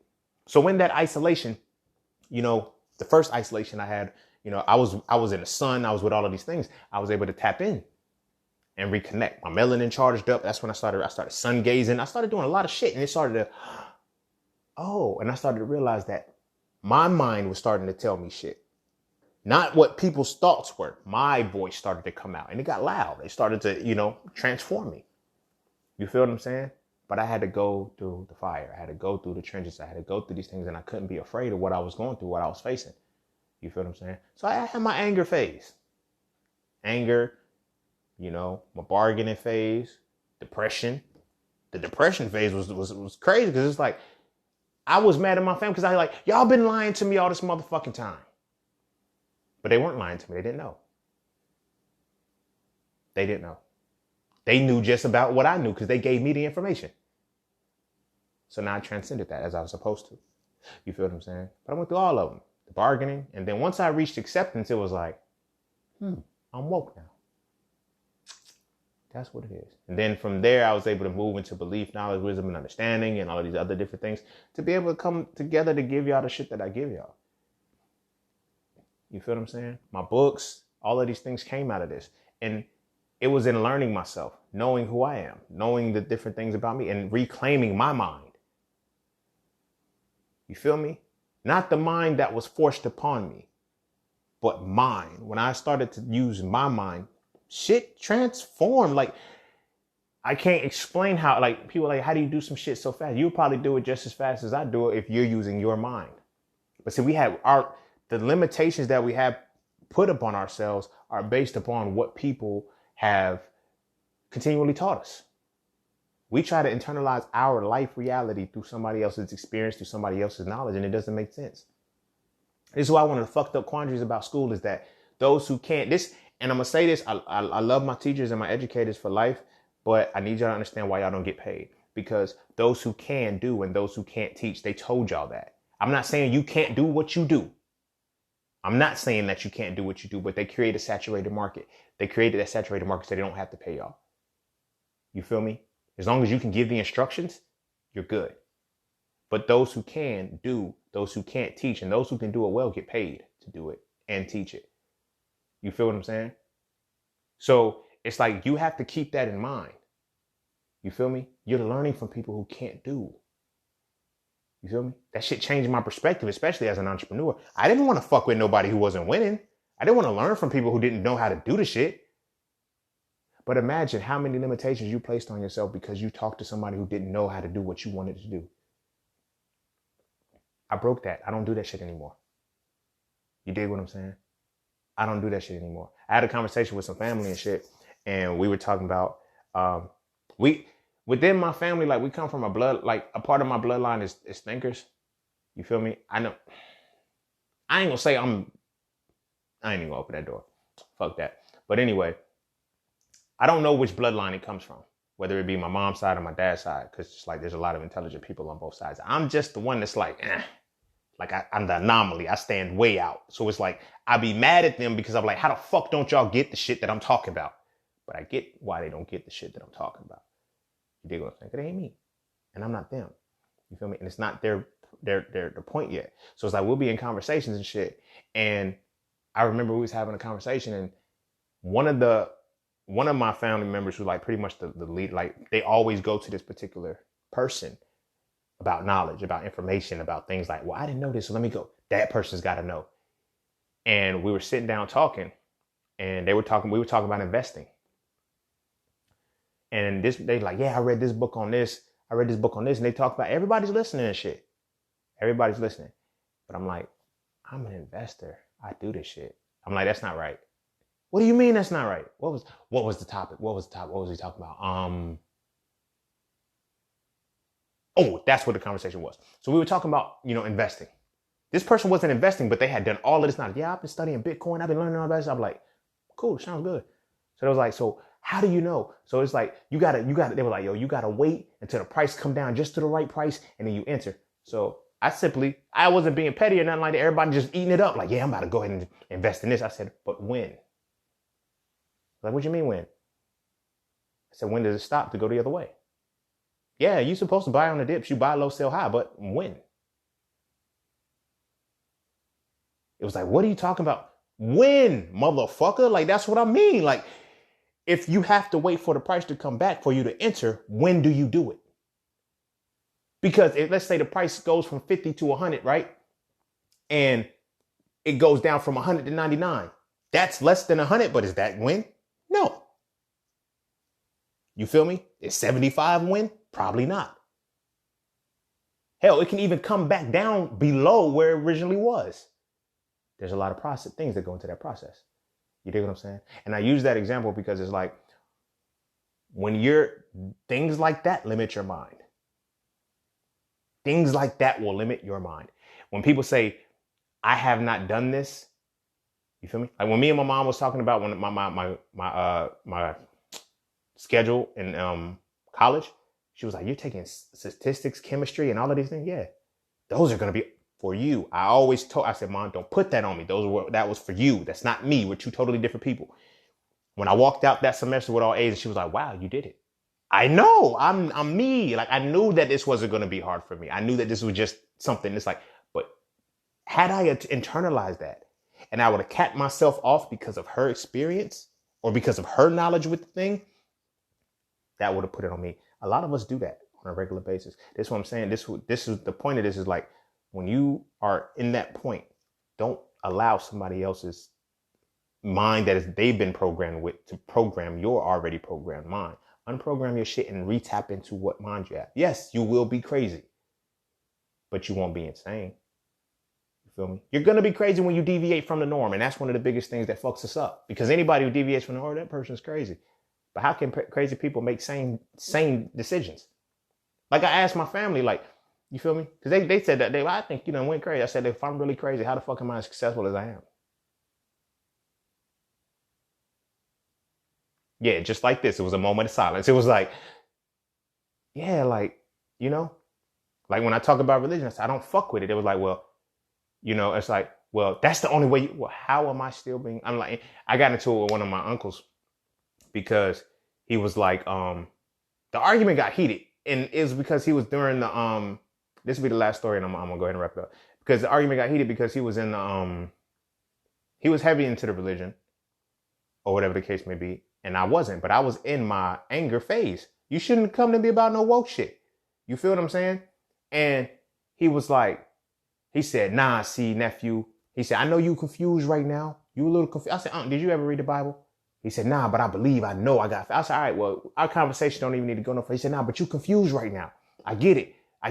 You confused right now. You feel what I'm saying? But he's still watching over you. He still care for you. He still bless you. And I fucked everything up because I was like, if he's still fucking with me, and my life is still, he's like, you see, your life's still going good. You're still doing this. And I said, if I don't believe in him and I don't fuck with this deity and I don't fuck with this religion, and I'm still being blessed and you're not being blessed and you still fuck with it, you need to reevaluate your life. Everybody got mad at me. I was in the anger phase. Forgive me, people. But it was real. If that is the case and I don't fuck with this deity, and this deity or whatever the case may be is still looking out for me, and you fuck with the deity and they ain't looking out for you, you need to question some shit. But when you woke, you feel me? When you wake up, you'll realize that you're going to deviate from being crazy, but are you insane? And that's the point I am. I'm crazy as fuck, bro. But I'm not insane. I'm sane like a motherfucker. You feel me? I'm sane like a motherfucker. So that's why I give y'all my sanity. I give y'all my sanity, no matter how much, people can fuck with it or not fuck with it. Y'all been here for y'all. Y'all are real ones. You feel me? But that's what it's like. That's why I'm here. That's how I got to this point. This is my wokeness. This is my woke shit. You feel what I'm saying? So I just wanted to answer that because I keep, people like, what was your spark? What was your moment? What was your this? I figured, why not tell the story? Y'all know I don't like repeating myself. So why not tell the story this one time? So now that you have it, you can go check it out. You can say, this is what got him woke. These are the series of unfortunate events. These are the things that got him to that point. And even still, that was just what got me. There's still a lot of shit that's behind. So it's like, I can't tell people like, yo, you can, like, I try and I stopped doing that. Oh yeah, you can get to where I am. Nah, bro, you can't. Like, it's different. It's different. You can get here with time and everything when you're ready, but there's levels and shit that you got to get to. There's levels of understanding that you have to do. There's points of inner work that you have to do. And one of the biggest pieces that you have to be by yourself. A lot of people don't want to. I didn't want to be by myself. I was forced to and didn't know it. You feel me? Going to Dominica, I could have went to a school in the States, but I went to Dominica. I wanted to leave. You feel me? I went to Philly by myself. I did those things. You feel me? When I left, like, my family, like, homies and shit, they was like, yo, bro, you leaving the country? Damn, bro, like, you going by yourself, too. How you going to do that shit? I'm just going to do it. I'm good. On any MLK Boulevard. I'm good. Nah, let me stop. But yeah, that's just my reality, bro. So it all started from a spark. It all started from TD Jakes talking about instincts. Once the instinct started to roll, I became woke. I woke up, started studying and learning and shit. And then it enhanced when, with meditations, learning how to connect with the guides and shit, and, actively getting the message from my great granddaughter. And everything else led me here. You know, started off hustling, ended up balling, you know. But this was the 100th episode. This was the 100th episode. As I said, yo, I appreciate anybody who's still rocking.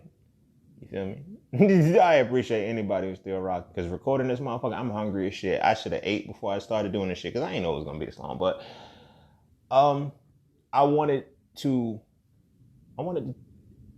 tell how I got here. One time. I wanted to tell that shit because I'm looking at, you know, now mind you, I was 24 when it started. Just imagine.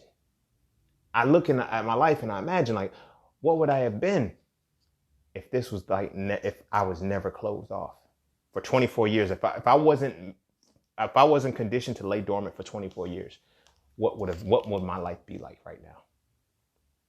You feel me? And that is what creates the energy that's like, yo, my great grandchildren, man, bro, when they come out the womb like this, dog, like that shit's gonna be so fucking beautiful.